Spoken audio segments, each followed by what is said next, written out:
Sini, ngumpul! Lo dan gue bakal nonton cerita MC kita yang lagi asyik nongkrong di tempat suram. Bayangin aja, dia sendirian di Pulau Melayang, dikelilingi asap tebal sama puing-puing hancur yang bergelantungan. Tempatnya sepi banget, kayak kuburan. Sampai akhirnya dia ngelihat ada sosok bayangan dari kejauhan yang mirip manusia. Dan tiba-tiba aja, orang aneh ini teriak, manggil dia, bilang kalau dia bakal nungguin dia di ujung jurang. Terus, si MC kita, Sora, langsung terbangun sambil keringatan. Klasik banget kan?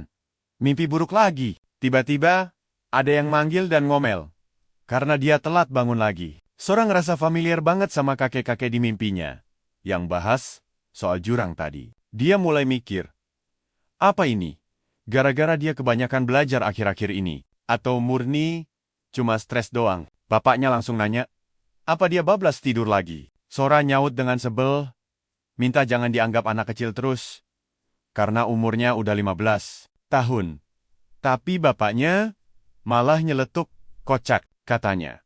Cowok sejati tuh harus punya badan berotot kayak dia. Sora cuma cuek dan ngambil obat kumurnya. Dia hebatin. Coba aja apartemen mereka nggak sekecil ini. Pasti dia nggak perlu. Ngelihat bapaknya telanjang setiap hari, sang bapak janji, kalau nanti kaya, mereka bakal pindah ke rumah gede, dan Sora bakal punya kamar terpisah dari kakaknya, Riku. Masalahnya, Sora ingat betul, janji manis ini udah umurnya 5 tahun. Bapaknya lalu bilang hidup jauh lebih santai sejak Riku masuk militer. Sora ngitung-ngitung. Udah 3 tahun kakaknya pergi.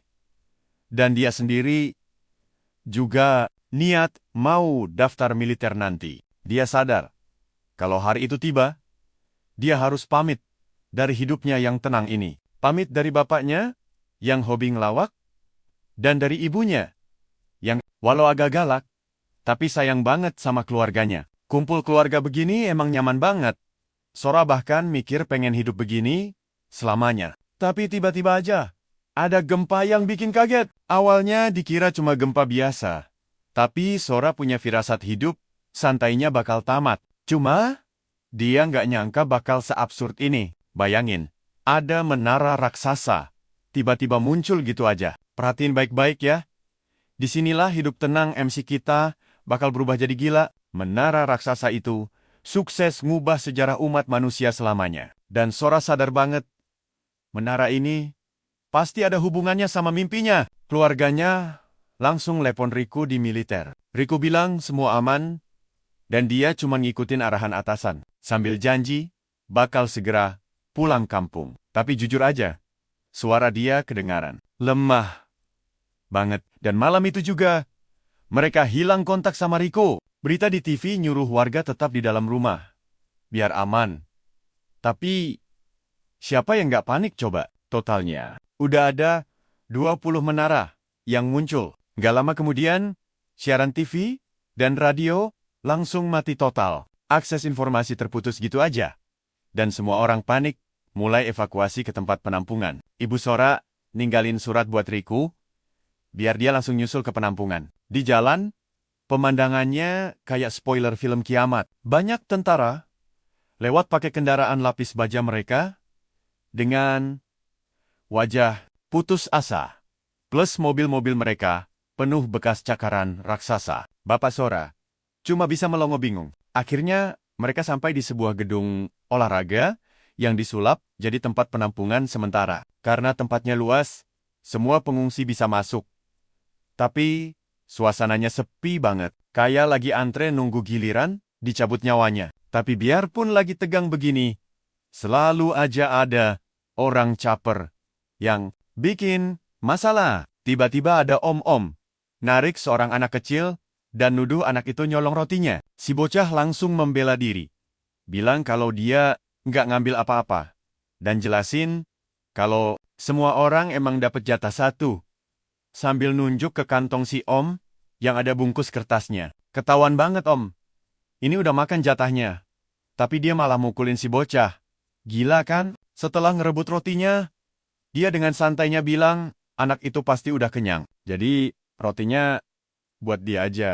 Alibinya Cuma puasa beberapa hari doang, gak bakal bikin mati. Wah, parah abis. Di momen inilah, Bapak Sora maju dan nanya, apa si Om ini sadar mereka lagi kiamat begini? Tapi, si Om tukang bully itu malah nyuruh Bapak Sora buat diam dan nggak usah ikut campur. Tentu aja, Bapak Sora maksa dia balikin rotinya. Waktu si Om mau nonjok, Bapak Sora langsung ngasih satu tendangan telak yang bikin dia nyungsep ke lantai. Kak, oh, seketika, Bapak Sora dengan santainya ngembaliin roti itu ke si anak. Waktu si Om masih berani ngoceh, bapaknya ngasih tatapan tajam maut sampai orang itu kabur, sambil ngancam bakal balas dendam. Sora sama ibunya jelas panik.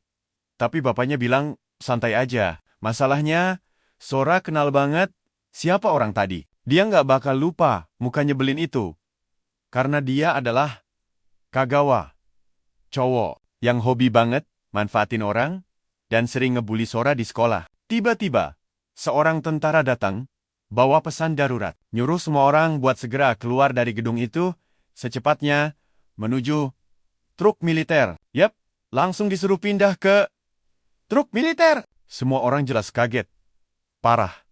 Tapi si tentara cuma bilang alasannya rahasia negara. Terus, ada bapak-bapak pebisnis yang mulai ngomel dan protes. Bilang, ini konyol banget. Udah diseret dari rumah ke penampungan. Sekarang disuruh pindah lagi tanpa alasan. Makin emosilah dia karena dipaksa nurut. Tanpa tahu mau dibawa kemana. Lo pasti udah nebak apa yang bakal terjadi kan? Yep. Kekacauan total. Tiba-tiba, ada suara ledakan gede dari luar. Dan tentara itu teriak, nyuruh semua lari. Karena mereka udah datang. Sora langsung nyuruh orang tuanya lari sekencang mungkin.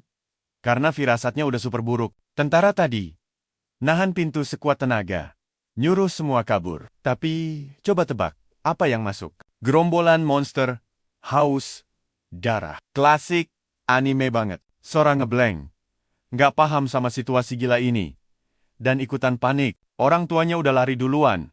Jadi dia berusaha keras ngejar. Mereka secepat kilat. Tapi waktu sampai di truk, tempatnya udah penuh sesak. Pas bapaknya mau narik Sora naik, orang-orang di dalam malah dorong dia balik. Bilang truknya udah kepenuhan. Sora sadar, dia harus cari kendaraan lain sendiri. Dia nekat lari ngelewatin kerumunan orang panik, sampai akhirnya nemu truk terakhir yang masih buka. Pas mau naik, ada tangan yang mau bantu dia. Sora otomatis bilang makasih.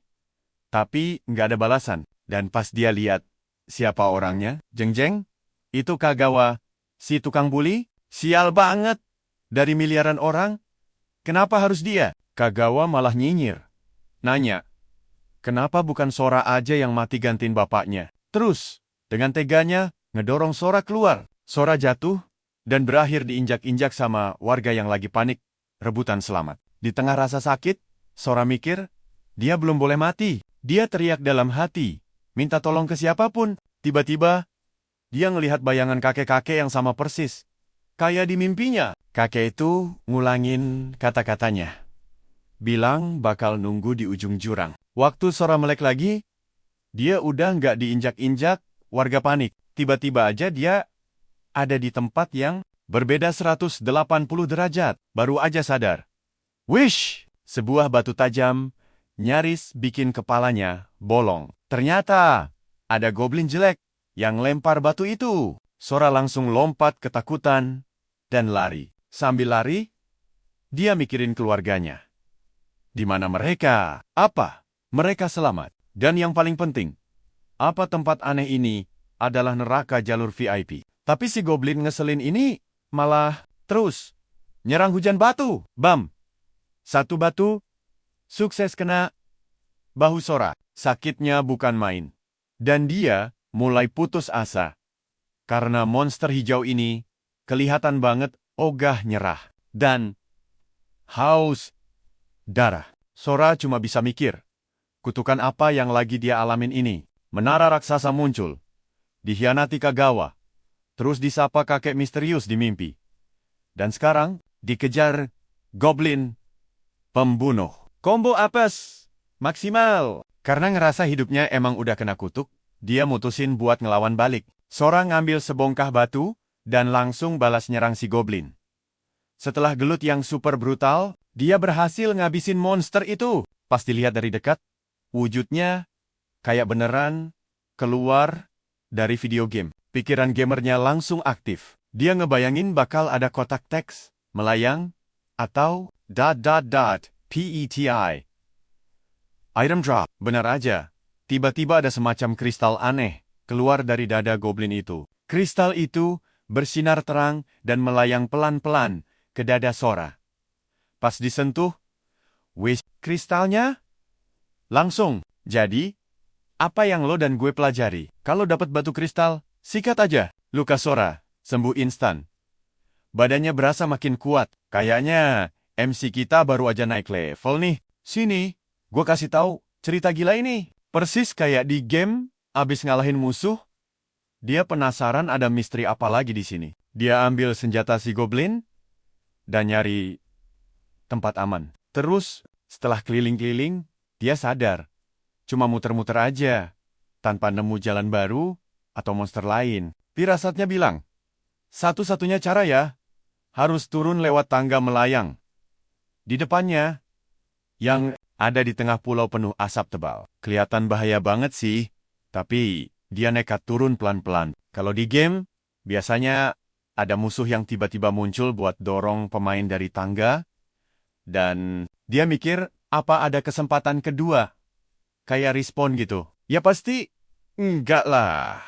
Akhirnya, dia nemu pintu masuk yang mirip dungeon. Tempatnya gelap, bentuknya kayak gua, dan cuma diterangi sama obor doang. Pas dia ngecek batu, bertuliskan mantra aneh. Tiba-tiba, simbolnya melayang masuk ke otaknya. Ajaibnya, meski nggak pernah belajar bahasanya, dia langsung paham maknanya. Tulisannya bilang, kalau fragmen itu milik pembawanya, dan kalau kekumpul semua, dia berhak keluar dari jurang maut ini. Sora langsung sadar dia beneran terjebak di abis. Kalau dia berhasil kumpulin semua fragmennya, dia pasti bisa bebas. Fix. Semangatnya langsung meledak. Dipikir-pikir lagi, monster yang barusan dia lawan ternyata nggak sekuat itu kok. Jadi, dia langsung nekat dorong kuat-kuat pintu raksasa di depannya. Ternyata, lantai pertama abis luasnya 900 meter persegi dan cuma ada satu monster. Lantai kedua lebih sempit, 100 meter persegi, tapi ada dua monster. Lantai ketiga membesar, jadi 3.600 meter. Dengan 3 monster. Dia bantai serigala, ular, dan makhluk aneh lainnya sambil terus turun, ngelewatin berbagai lantai. Dia nyadar kalau fragmen itu adalah kristal di dalam tubuh monster. Dan itu kunci buat lanjut ke lantai berikutnya. Dia juga paham, makin tinggi lantainya, otomatis makin brutal monsternya, dan kristalnya makin susah didapat. Setiap area baru, luasnya double, jumlah musuhnya juga ikutan double. Tapi di saat yang sama, kekuatan Sora juga ikutan meroket gila-gilaan. Waktu berlalu lama banget di dalam sana. Sora terus ngebantai monster demi monster, ngelewatin lantai yang makin raksasa, dengan variasi musuh yang makin gila, dan habisin semuanya tanpa ampun. Pas nyampe di lantai 12, dia nemu monster yang sama persis kayak yang nyerang tempat penampungan dulu. Tapi sekarang, cuma kroco. Sora bantai. Mereka gampang banget. Kayak cuma bayangan masa lalu doang. Instingnya makin tajam, badannya gerak refleks. Dan dia udah bermanuver seakurat warrior kelas atas yang super berpengalaman. Di lantai 13, dia ngadepin 4096 monster. Lantai 14 melonjak gila.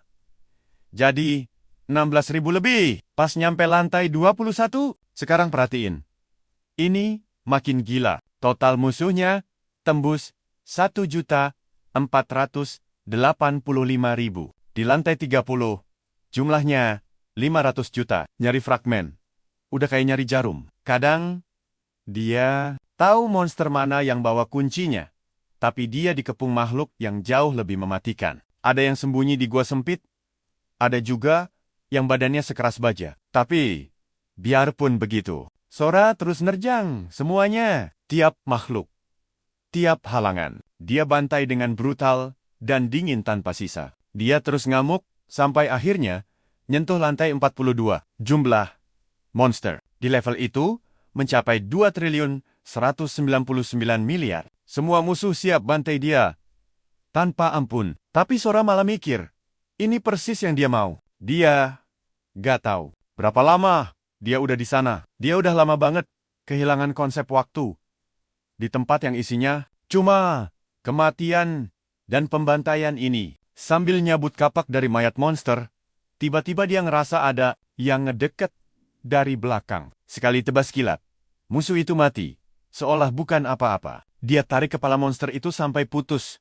Lalu mikir sisa berapa lagi nih. Dia jalan ke dinding dan ngukir satu tanda lagi buat hitungan musuhnya. Udah waktunya dapat kunci lantai ini belum ya? Baru juga mikir gitu. Kelabang raksasa super gede. Tiba-tiba muncul dari balik bayangan dan langsung ngancurin batu tempat dia bikin contekan. Makhluk itu ngamuk sejadi-jadinya. Tapi Sora santai aja dan mikir masukannya lumayan epik.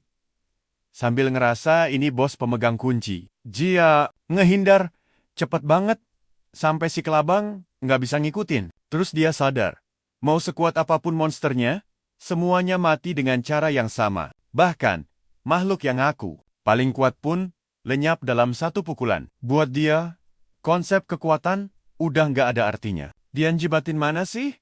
Kunci sialan lantai ini, kesabarannya buat keliling, muter-muter udah habis. Kita tahan bentar, karena disinilah fakta gila dunia ini terungkap. Di abad ke-20, 20 menara misterius tiba-tiba muncul di seluruh planet. Sebelum manusia ngerti apa fungsi struktur aneh itu, monster langsung berhamburan keluar. Mereka invasi dan bantai jutaan nyawa di setiap benua, tanpa sisa. Tragedi berdarah hari itu akhirnya abadi dikenal sebagai Judgment Day. Segelintir manusia yang selamat berhasil ngebangkitin kekuatan rahasia dan dapat akses ke sistem misterius. Para Awakened ini jadi petarung tangguh buat ngelawan monster dan ngubah jalannya sejarah. Umat manusia dibangun ulang, susah payah, dan para hunter bikin guild buat nyerang menara demi ngelindungin sisa dunia. Di saat yang sama,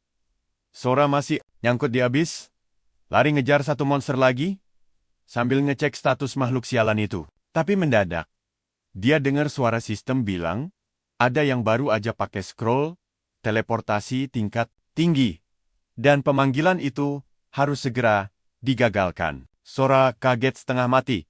Pas sadar itu, suara manusia. Otaknya langsung mikir, apa ini jalan keluarnya? Tanpa mikir dua kali, dia langsung loncat ke arah portal sumber suara itu. Tapi, sistem ngasih peringatan darurat.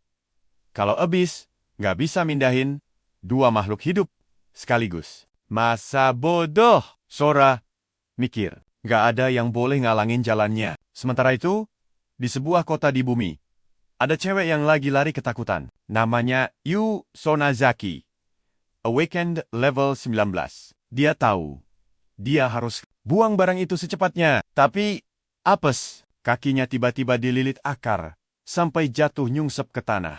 Dia ngira nyawanya bakal melayang dan nyumpahin nasibnya. Sebelum akhirnya sadar, kalau yang nyerang dia bukan monster, melainkan sesama Awakened. Pelakunya itu druid bernama Aika, yang muncul cuma buat nyolong barang bawaan Yu. Scroll teleportasi tingkat tinggi. Mereka nyolot bilang, scroll level 60 itu nggak pantas dipegang sama kroco kayak dia. Katanya, dia nggak berhak bawa barang semahal itu. Choji Shido maksa supaya scroll itu diserahin. Detik itu juga, Yu protes keras. Awaken dilarang saling serang. Tapi, Shoshei Toshida, Barbarian, level 38, dengan angkuhnya bilang, kalau dia yang bikin aturannya sambil nodongin pedang mematikan ke arahnya. Choji terus maksa dan ngasih janji palsu. Kalau Yu nurut, dia bakal dilepasin. Tapi Yu malah ngancem balik. Mending jangan berani deket-deket. Terus, Awakened lain sadar, kalau Yu lagi mau pakai pemanggilan paksa. Pas Choji nekat nyerang buat ngegagalin, Yu berhasil ngaktifin scrollnya dan teleportasi dalam sekejap buat ngehindarin tebasan. Itu, ngerasa nyawanya udah di ujung tanduk. Yu mutusin buat bawa mati salah satu dari mereka. Dia nekat pakai pemanggilan paksa, meski tahu nggak ada yang pernah berhasil ngendaliin monster level setinggi itu. Semua panik nyoba ngehentiin, tapi telat, energi sihirnya meledak. Dan Shosei langsung ngerasa ada yang nggak beres. Tiba-tiba, kilatan cahaya mulai turun dari langit, disambar petir berkali-kali, sampai satu makhluk misterius muncul. Tapi, pemanggilannya kelihatan gagal. Total gara-gara yang nongol cuma otak melayang level 3. Semua ngetawain Naka! Mereka ngira itu cuma lelucon.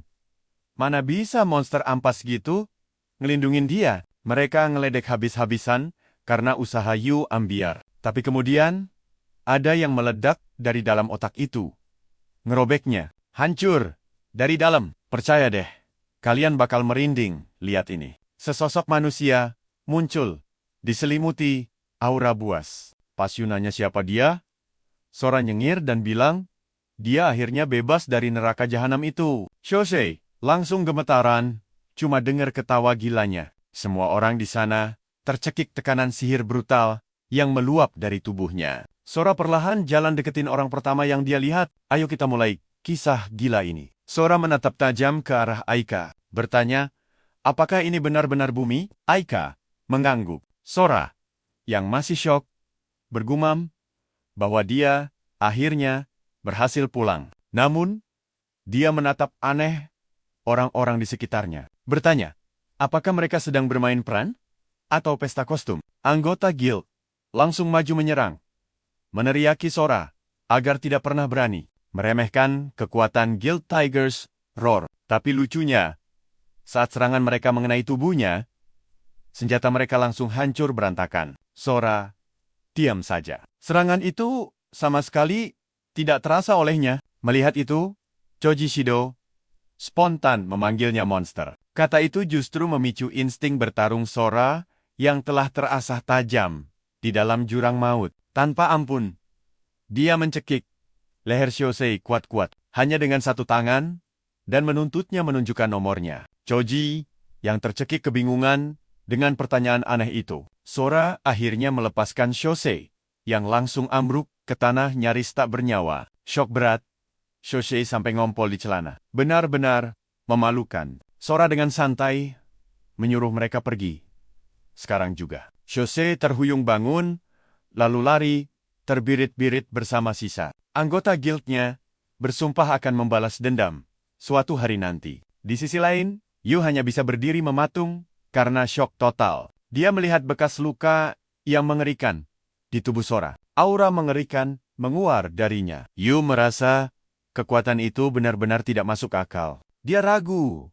Jangan-jangan pria ini monster yang dipanggil dari jurang maut. Namun di sisi lain, fisik pria itu 100% manusia biasa. Sora lalu bertanya, sudah berapa tahun berlalu semenjak menara muncul? Yu menjawab, 5 tahun.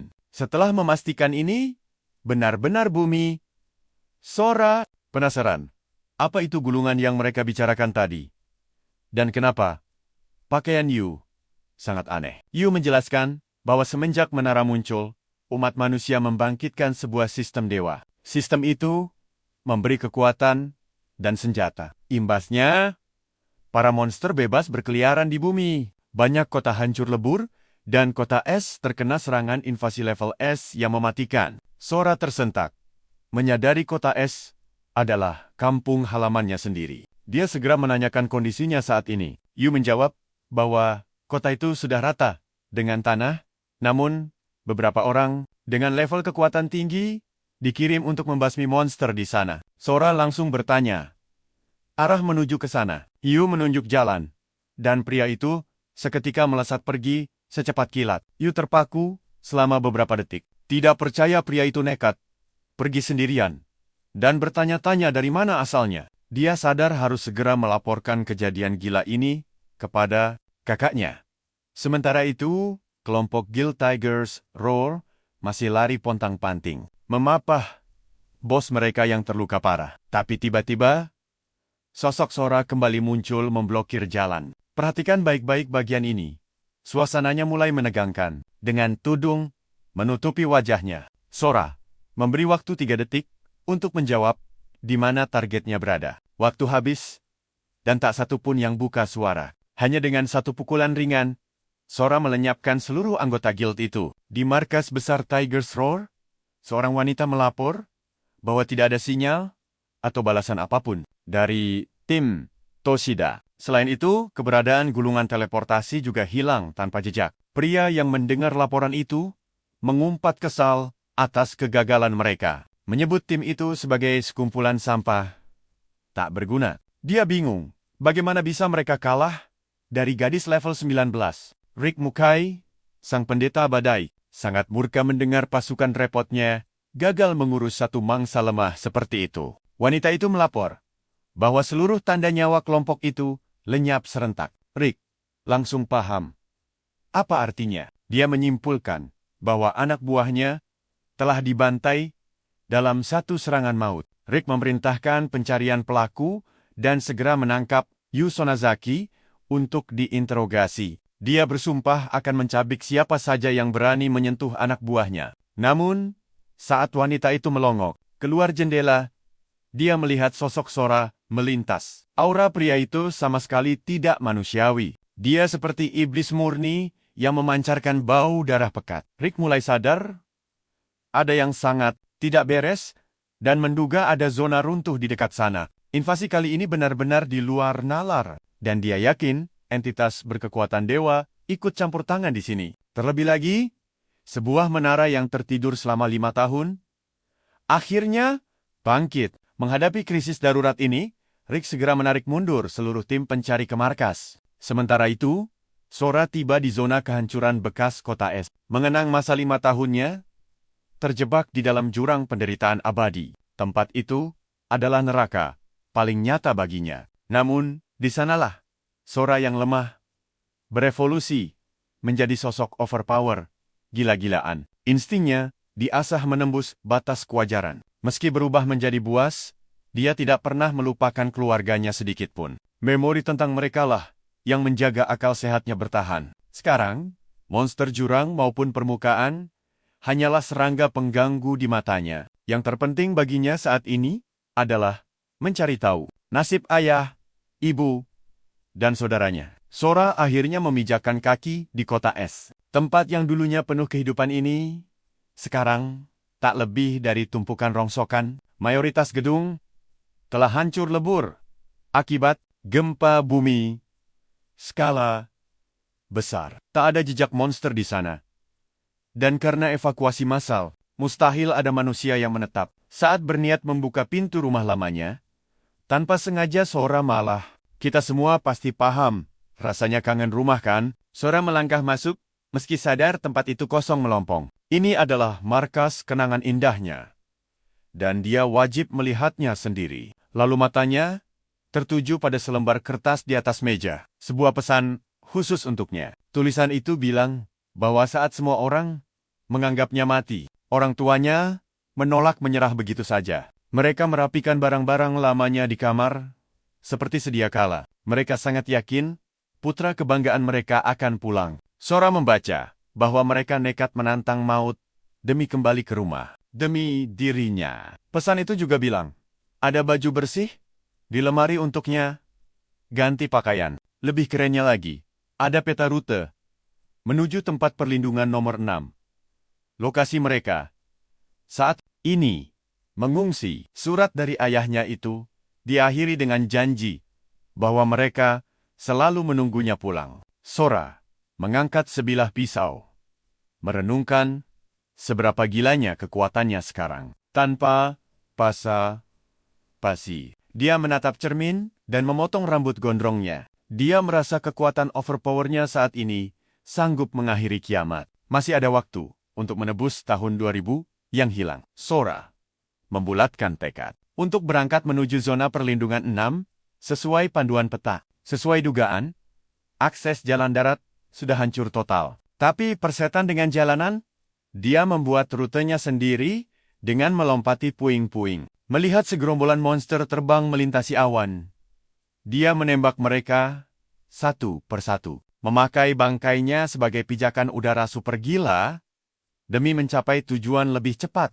Beberapa pengguna kebangkitan di area itu mendengar suara ledakan objek dengan kecepatan tidak wajar.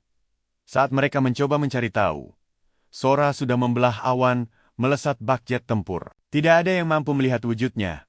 Namun seorang penjaga beruntung memotret sosok Sora di udara. Saat menganalisis gambarnya, mereka syok berat menyadari bahwa objek terbang itu ternyata manusia sungguhan. Di tengah perjalanan, Sora melihat seorang wanita sedang dalam bahaya. Wanita itu memohon ampun, beralasan hanya mencari makan, namun para pengguna di sana tidak peduli. Mereka mengklaim bahwa itu wilayah kekuasaan mereka, dan si wanita tidak berhak mencuri. Bos mereka, AG, sok memperkenalkan diri sebagai orang baik yang akan merawatnya. Dari gelagatnya, dia jelas berniat melecehkan wanita malang itu. Namun sebelum terjadi, Sora mendarat layaknya meteor, menghancurkan aspal di sekitarnya. Dengan amarah membara, dia menyebut sampah masyarakat, seperti mereka memang tidak akan pernah berubah. AG berlagak sok jago dan memerintahkan anak buahnya menyerang, tapi boro-boro melawan. Kedip saja mereka tidak sempat. Preman pertama ditampar sangat keras, hingga nyaris mati.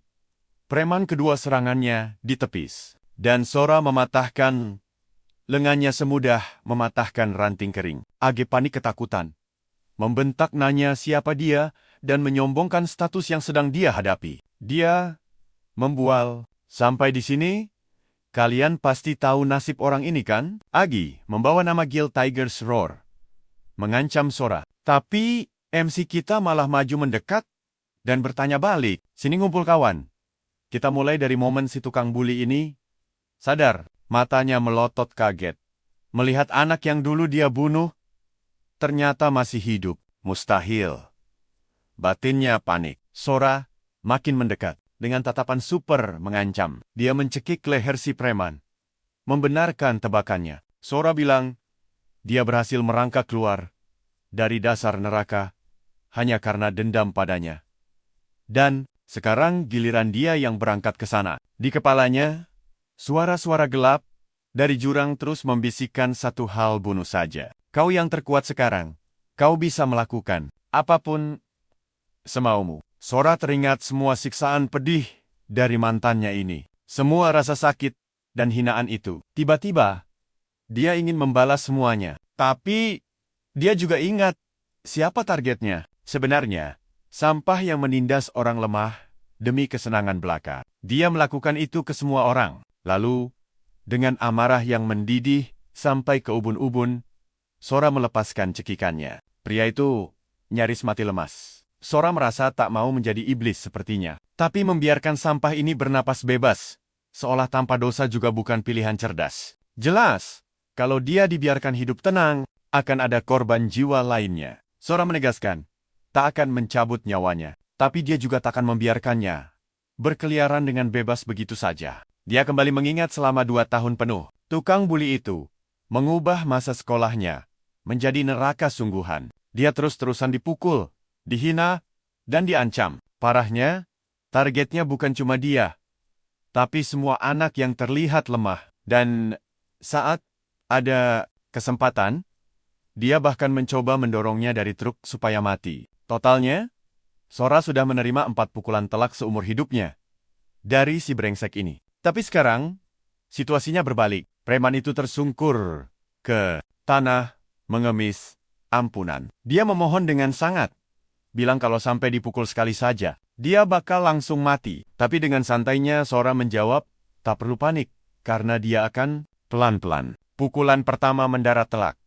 Disusul yang kedua. Darah muncrat kemana-mana, sampai kroco-kroconya ketakutan setengah mati. Tepat di pukulan ketiga, Sora menyuruhnya berdiri. Pria yang sudah benar-benar hancur itu memohon untuk dibunuh saja.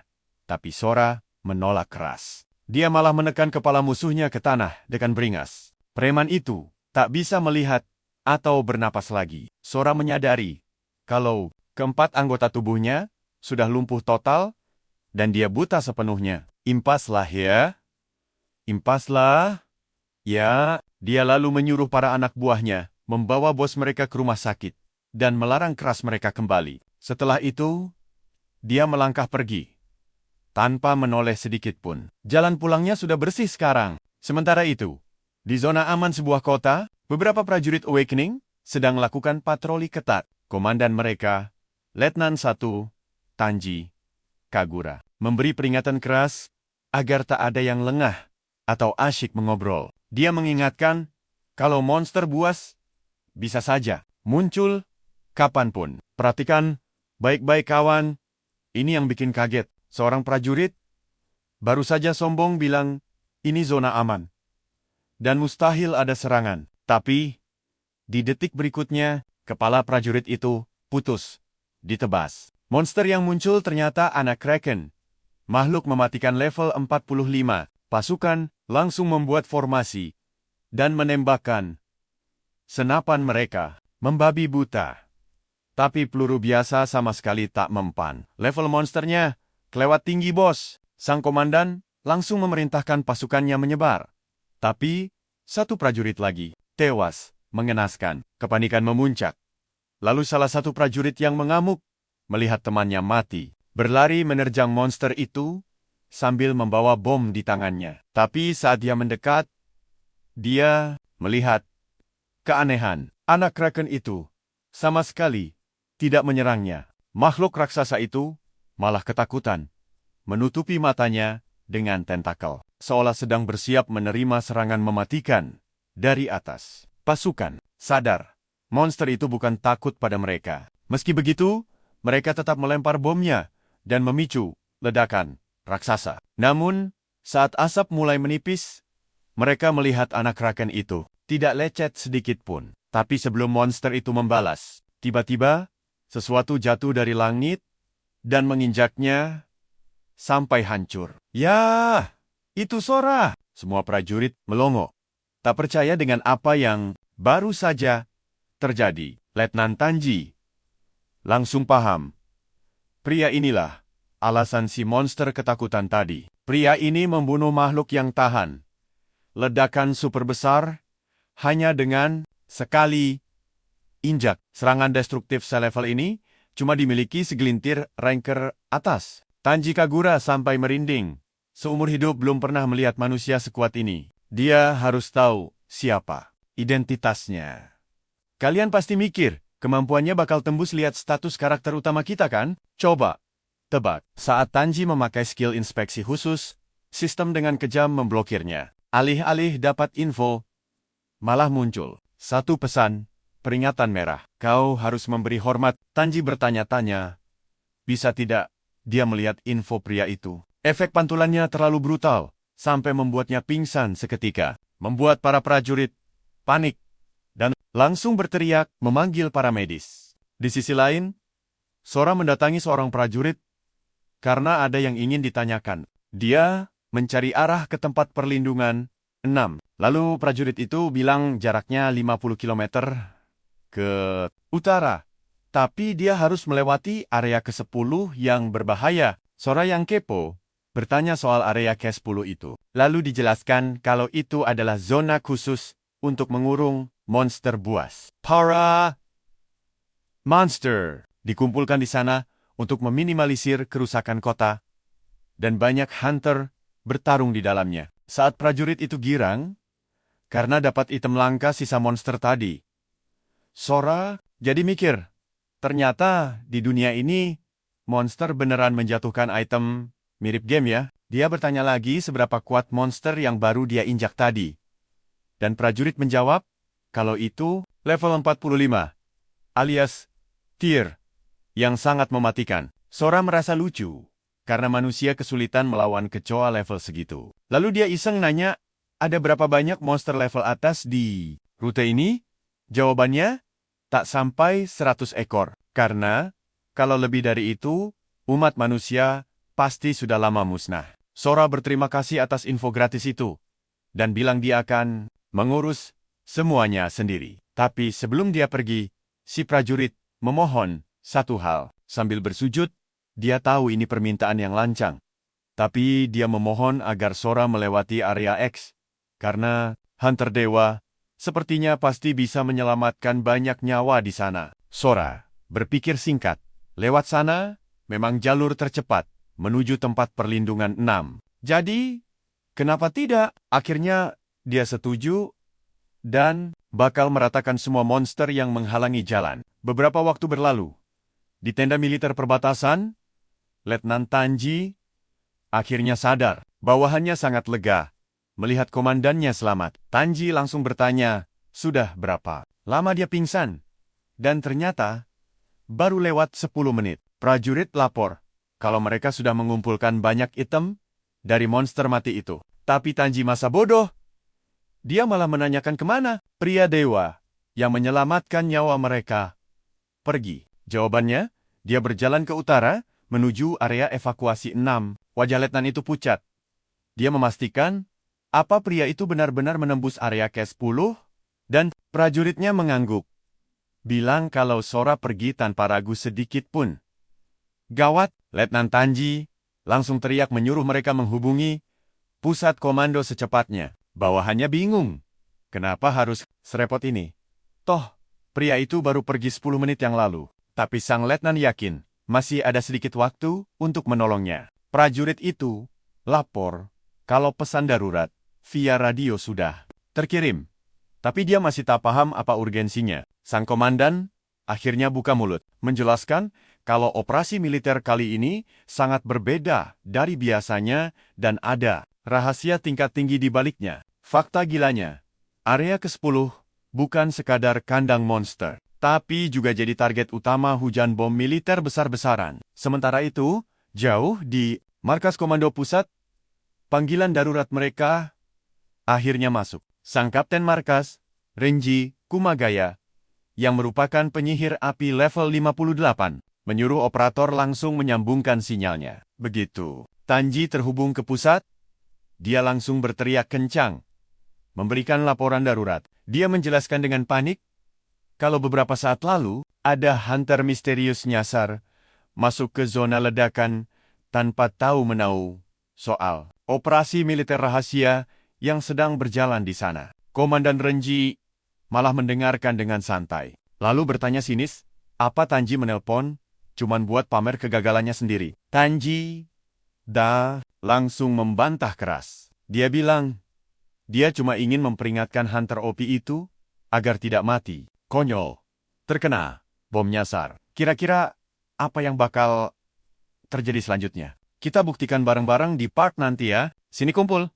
Kita bahas momen gokil ini. Saat ditanya level Hunter super kuat itu, Tanji cuma bisa bengong dan bilang nggak tahu. Renji langsung nyinyir habis-habisan. Menurutnya, Hunter yang melanggar aturan dan nekat masuk ke zona pengeboman sama sekali nggak pantas diselamatkan. Seorang wanita di pusat komando juga nyeletuk. Panggilan darurat sekarang pasti sudah sangat terlambat. Pesan peringatan itu nggak bakal sampai tepat waktu. Renji malah makin ngejek, bilang kalau Tanji mungkin nggak punya otak, tapi setidaknya dia punya bakat ngelawak. Renji juga nyindir kelakuan orang-orang. Katanya banyak yang masih belum sadar diri, tapi dia ngaku bukan tipe komandan yang suka ikut campur urusan bawahan. Meski begitu, dia menoleh ke wanita di sebelahnya dan memberi kode. Kalau dia lapor ke atasan soal gangguan operasi ini, mungkin mereka bakal mempertimbangkannya.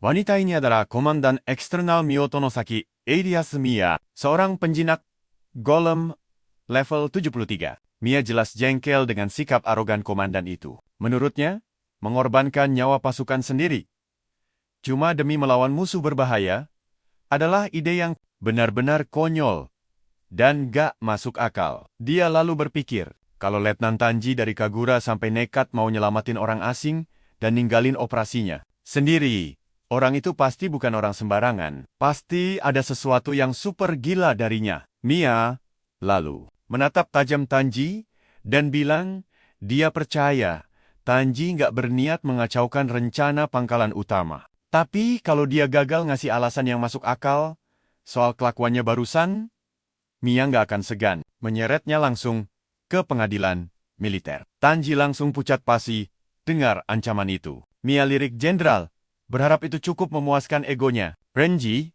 yang makin kesal, langsung nyuruh Tanji, cepat kasih penjelasan. Tanpa buang waktu, Tanji langsung buka mulut. Dia bilang hunter misterius itu baru saja membantai anak Kraken level 45, cuma dengan satu pukulan maut. Mia jelas kaget setengah mati. Dia langsung nyeletuk kalau kekuatan gila itu bahkan melampaui kebanyakan hunter. Mia mulai nebak, jangan-jangan pria itu rank S di militer. Tapi Renji langsung membantah keras, bilang itu mustahil. Karena semua hunter rank S lagi sibuk jalani misi di luar. Lagi pula, dipastikan nggak ada hunter rank S di area B22. Mia makin bingung. Kenapa Tanji nggak tahu levelnya? Dia nanya apa Tanji nggak pakai skill inspeksi. Tanji jawab, dia sudah pakai. Tapi level hunter itu tetap nggak kelihatan. Parahnya lagi, pas skill itu aktif ke pria aneh tersebut, Tanji langsung tumbang. Perhatikan baik-baik. Ini bagian yang paling gila. Overload informasi itu membuktikan kalau level si target minimal 100. Jelas saja. Semua orang di ruangan komando langsung syok berat. Renji pun akhirnya mengakui. Kekuatan sebesar itu memang super langka. Tapi tetap saja. Dia bilang, alasannya kurang kuat buat batalin operasi. Komandan wilayah timur juga setuju. Mereka nggak bisa asal membuang semua rencana begitu saja. Hanya demi satu alasan yang masih abu-abu. Ribuan pasukan dari berbagai perusahaan sudah dikerahkan untuk operasi ini. Pasukan mereka juga lebih dari cukup buat nyapu bersih seluruh area. Rencana awalnya adalah mengebom habis-habisan para monster yang tersebar. Nanti sisanya biar diurus sama zona garnisun. Tapi masalahnya, kalau transmisi darurat tetap dikirim sekarang. Situasinya bakal jadi makin kacau dan super berbahaya. Para monster bisa sadar sama suaranya dan nyerang lebih cepat dari jadwal. Ini jelas bakal bikin satu peleton masuk zona maut dan ngebunuh banyak tentara. Menukar satu nyawa manusia dengan ribuan nyawa. Prajurit lain jelas bukan pilihan masuk akal. Biarpun pria itu rank tingkat tinggi, komandan sama sekali nggak mau ambil risiko segila itu. Tanji benar-benar nggak percaya. Dengar keputusan mutlak ini, dia membeku. Sementara Mia, cuma dia merenung. Pada akhirnya, Mia juga menolak permintaan itu. Dia tegaskan, mereka nggak bisa mengorbankan segalanya, cuma demi satu orang. Itu sudah jadi keputusan akhir yang bulat. Tak lama kemudian, koneksi ke pusat komando langsung diputus paksa. Letnan Tanji kelihatan frustrasi berat sama hasilnya. Tapi salah satu tentara mencoba nenangin dia. Bilang kalau Tanji sudah ngelakuin yang terbaik. Tanji akhirnya pasrah dan setuju. Bagaimanapun juga, kesuksesan seluruh operasi ini adalah yang paling penting. Tapi siapa sangka, gak lama setelah itu, si tentara tiba-tiba merebut kunci mobil milik Letnan dan langsung lari. Masuk ke dalam mobilnya. Tanji teriak ngingetin kalau pengeboman bisa dimulai kapan saja. Tapi tentara itu malah balas teriak kalau masih ada sisa waktu 6 menit. Jadi, dia pasti keburu sampai. Tanji nanya apa dia mau berakhir di pengadilan militer gara-gara kelakuan nekatnya ini, tapi tentara itu pura-pura budak dan langsung tancap gas. Tentara lain nanya apa mereka harus ngejar dan seret. Dia balik sekarang, tapi Tanji melarangnya. Dia tahu tentara itu sudah mengambil keputusan bulat dan sekarang sudah terlalu lambat buat menghentikannya. Nama tentara nekat itu adalah Matsura. Dan dia benar-benar bertekad kuat buat ngejar. Coba bayangkan. Kalian dan aku pasti setuju. Ini gila. Matsura sama sekali nggak sadar kalau pria yang mau dia selamatkan itu adalah harapan terakhir umat manusia. Sambil ngebut, Matsura mulai kehilangan jejak. Dia bingung kemana perginya pria itu. Padahal, dia sudah lewat rute paling cepat. Aneh banget pria itu bisa hilang begitu saja. Seolah dia lari lebih cepat dari mobil. Pas dia sadar kalau dia sudah mau sampai di area X, Matsura dapat ide nekat buat pakai pengeras suara. Dia tahu persis, ini bakal memancing perhatian monster. Tapi masa bodoh, dengan risikonya, dia harus segera menemukan Sora. Secepat mungkin, dia nyalakan speaker dan teriak kencang. Mengenalkan diri sebagai tentara yang ditolongnya tadi. Dia kasih peringatan darurat kalau area itu bakal dibom dan menyuruhnya segera evakuasi dari sana. Sora, yang kebetulan lagi asyik bantai monster saat itu, jelas mendengar pesannya. Waktu tahu pengeboman besar bakal segera terjadi, dia akhirnya paham kenapa dari tadi nggak ada hunter lain di sekitarnya. Dia tahu betul gerombolan monster kroco ini bukan ancaman, tapi ledakan bom itu beda cerita. Bahkan buat dia sekalipun, bom itu bisa berakibat fatal. Makanya Sora memutuskan buat nggak ambil resiko bodoh. Dia sadar, tentara nekat itu rela bertaruh nyawa jauh-jauh kemari cuma buat nyelamatin dia dari ledakan bom. Sora merasa dia nggak bisa membiarkan tentara itu mati konyol. Apalagi setelah semua yang dia lakukan. Di sisi lain, prajurit Matsura mulai panik.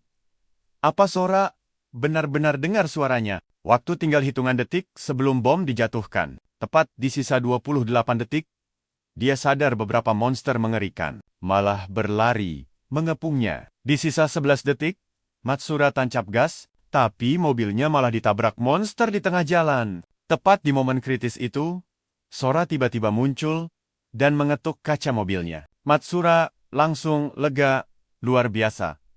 Tahu dia masih hidup. Sora pengen tanya, apa maksudnya soal pengeboman tadi?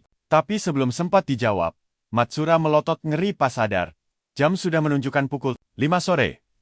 Pas, pengeboman langsung dimulai detik itu juga. Gelombang ledakannya sampai menembus penghalang suara dan melesat cepat ke arah mereka berdua. Tapi gilanya, Sora santai saja dan malah menggunakan kakinya buat mengangkat bongkahan beton raksasa dari tanah. Dia pakai itu jadi tameng pelindung buat mobil dari hantaman ledakan. Sementara itu, di pusat komando, para petinggi lagi asyik memantau hasil ledakan bom. Prosedurnya berjalan lancar. Petugas Hyde langsung perintahkan drone terbang buat ngecek berapa banyak monster yang hancur dan apakah masih ada yang selamat di area maut itu. Para operator melapor kalau drone nggak mendeteksi satu pun tanda kehidupan. Mereka sampai mikir, apa para monster itu kabur. Tapi, salah satu wanita di sana membantah keras. Mustahil kabur. Karena para monster ternyata masih ada di zona tengah dan sehat walafiat. Para komandan langsung jantungan dengar info gila ini. Mereka buru-buru minta visual dari drone dan langsung lemas melihat kenyataan dari laporan tersebut. Di tengah area yang hancur lebur, monster-monster itu masih hidup. Mereka dilindungi oleh semacam perisai sihir super kuat. Dan di pusat perisai itu berdiri sosok berjubah misterius. Lalu, di detik berikutnya, drone itu langsung diserang telak dan koneksi mati total. Operator akhirnya sadar kalau kawanan monster itu tahu persis bahwa benda terbang itu adalah alat komunikasi mata-mata. Dan sekarang, semua gambar dan data penting hangus, tak tersisa. Komandan Mia kaget setengah mati. Dia bilang gelombang serangan kali ini jelas beda banget dari biasanya. Dia sangat penasaran soal apa yang sebenarnya terjadi di sana. Mia benar-benar syok tahu monster bisa menganalisis dan bereaksi terhadap drone. Ini belum pernah terjadi sebelumnya dalam sejarah. Komandan wilayah timur sampai nyaris gila. Nah, gimana menurut kalian? Komandan timur panik, nyuruh semua evakuasi. Mia minta evakuasi dan lindungi tembok. Tapi dibilang itu mustahil. Pasukan kita benar-benar habis akal di sini. Gokil parah. Sini kumpul. Kita tonton kegilaan ini. Bareng, Mia benar-benar kebingungan melihat arah pergerakan mereka. Dia mendapat laporan kalau monster-monster itu sedang berbaris lurus menuju area B22. Sang komandan pun langsung teringat. Ya, di sanalah lokasi sang hunter misterius kita berada. Dia langsung memerintahkan semua drone yang tersisa untuk terbang ke B22 demi menghentikan para monster. Sementara itu, Matsura masih syok karena dia masih hidup. Kocak banget. Dia malah merayakan keselamatannya. Tapi Sora langsung merusak suasana. Terlalu cepat buat selebrasi, bro. Kalau mereka selamat, monster-monster itu juga pasti masih hidup. dan mereka jelas sedang menuju ke arah mereka. Sora memaksa Matsura merunduk. Lalu dia melihat sebuah drone militer terlempar dari area pengeboman. Jelas, dia kaget parah. Kejadian kayak gini belum pernah terjadi sebelumnya. Nggak ada monster yang pernah mendeteksi apalagi menembak jatuh drone tempur. Sora bilang dengan santai. Kagetnya nanti saja. Sekarang waktunya kabur. Pasukan monster sedang mengincar mereka. Matsura gemetar. Ketakutan setengah mati saat dia sadar kalau gerombolan yang datang ini bukanlah monster biasa. Banyak yang level 50, 60, bahkan 90. Matsura tahu, ini adalah kelompok paling mematikan di sana. Bos mereka saja level 90. Dia pun langsung menyimpulkan kalau nyawa mereka sudah tamat. Sora yang masih tangan kosong dengan santai berkomentar. Mereka memang tidak bawa senjata. Tapi, kalau bom saja tidak mempan, ya cuma ada satu cara. Hajar mereka semua sampai mati. Sora menyuruh Matsura sembunyi.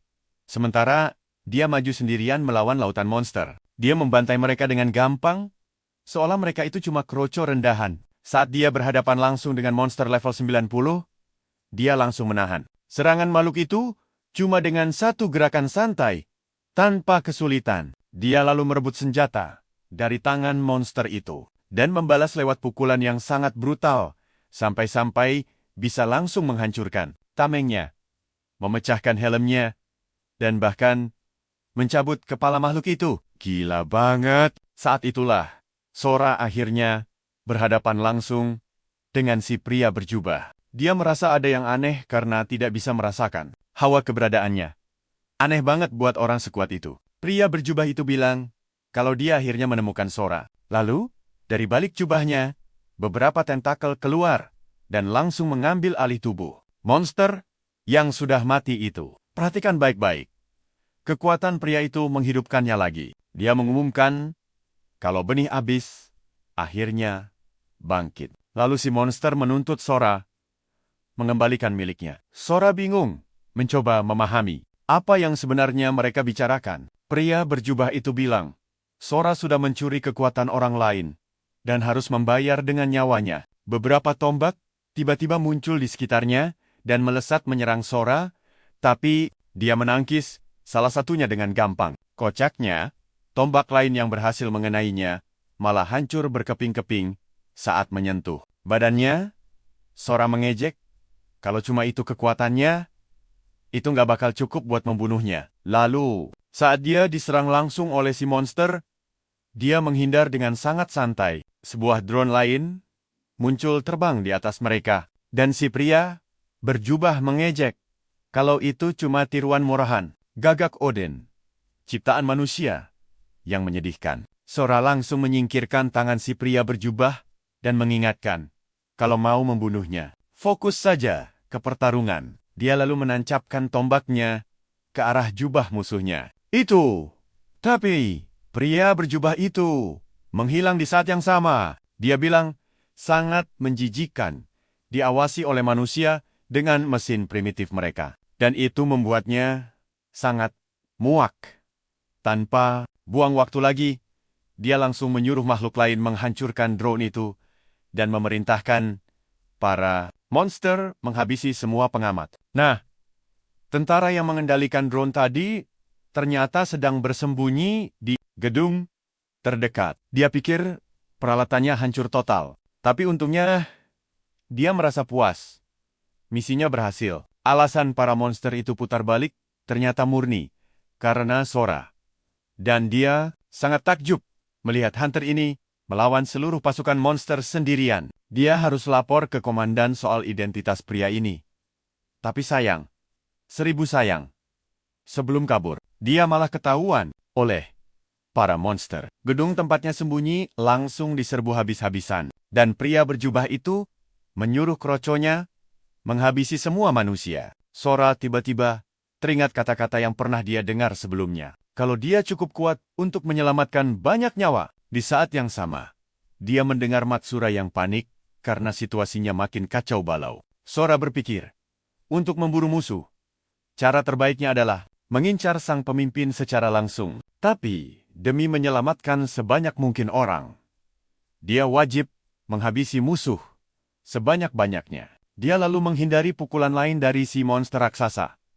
Dan mulai menyadari kalau karena makhluk itu sudah bergabung dengan kekuatan pria berjubah, serangannya jadi jauh lebih mematikan. Tiba-tiba saja, pria berjubah itu muncul tepat di depan Sora. Sora merasa orang ini sangat menyebalkan. Kalian mikir yang sama juga nggak sih? Pria berjubah itu sangat mirip dengan Sora. Musuhnya kemudian mengeluarkan pedang bayangan, dan Sora langsung sadar kalau senjata ini luar biasa berbahaya. Pria berjubah itu sesumbar bakal membunuhnya, menyebut kalau dia adalah benih iblis, dan ini adalah takdir yang tidak bisa dihindari. Sora menghindar secepat kilat, dan hanya dalam satu gerakan maut, dia mematahkan lengan pria itu, merebut pedangnya, dan langsung melancarkan serangan balik. Sayangnya, meski kena telak, si pria berjubah berhasil menangkisnya dengan gampang. Sora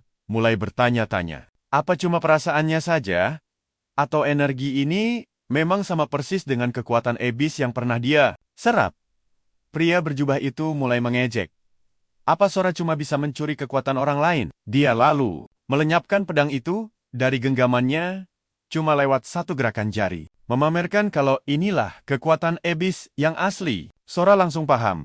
Sepertinya kekuatan iblis punya banyak sekali fungsi. Penerapan lain yang belum dia ketahui sama sekali. Tapi dia sadar, pertarungan ini memakan waktu terlalu lama. Dia harus segera mengeluarkan prajurit itu dari sana secepat mungkin. Jadi, dia menatap Matsura dan bertanya, apa sabuk pengamannya sudah terpasang? Setelah mendapat jawaban iya, dia dengan gila langsung mengangkat mobil itu pakai tangan kosong dan bilang, mereka bakal terbang. Tapi si pria berjubah tidak membiarkan hal itu terjadi. Dia menyuruh Sora jangan meremehkannya. Bilang kalau orang kuat itu hidup bukan buat melindungi yang lemah, tapi demi menjadi lebih kuat. Dia lalu menciptakan bola gelap, mirip lubang hitam, dan melemparnya ke arah Sora dan mobil itu. Sora memutuskan untuk mengakhiri kegilaan ini. Jadi, dia melesat maju dan membelah bola itu.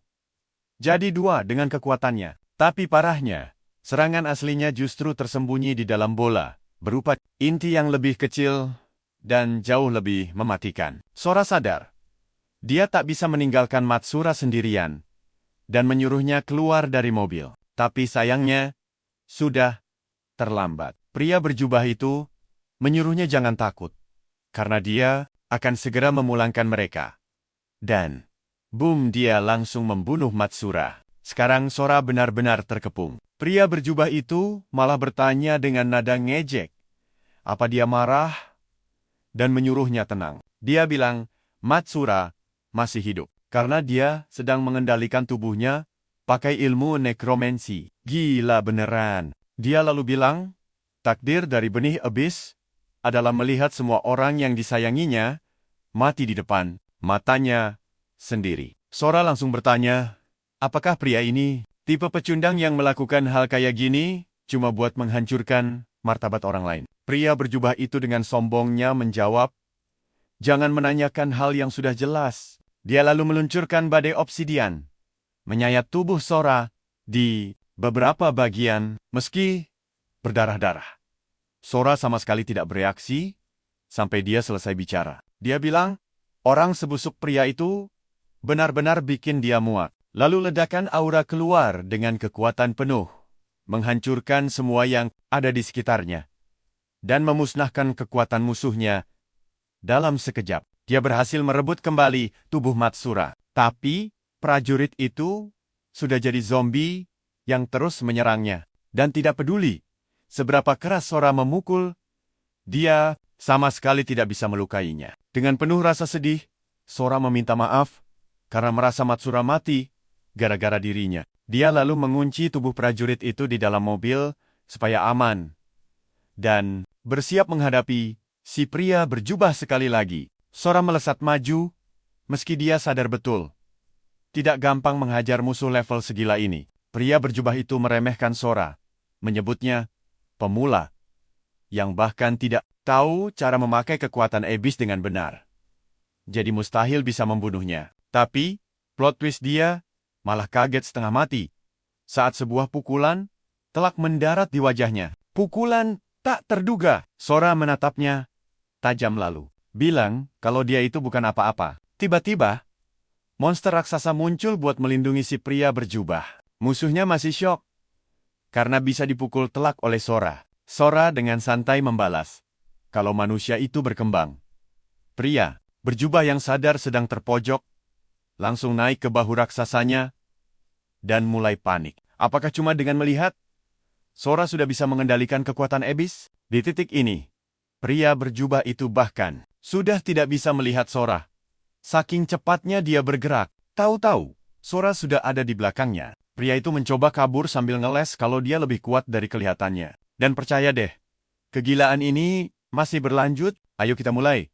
Teman-teman, Sora menolak lari. Lalu, bam, dia membelah raksasa itu jadi dua. Sekalian menghancurkan beberapa gedung yang menghalangi jalannya. Tapi, tunggu dulu. Kekuatan jurang maut ternyata masih menyembuhkan tubuh raksasa itu. Jadi, Sora sadar dia harus menghancurkan inti aslinya yang tersembunyi. Dia pun menarik benang-benang kegelapan itu dan mulai mengendalikannya sendiri.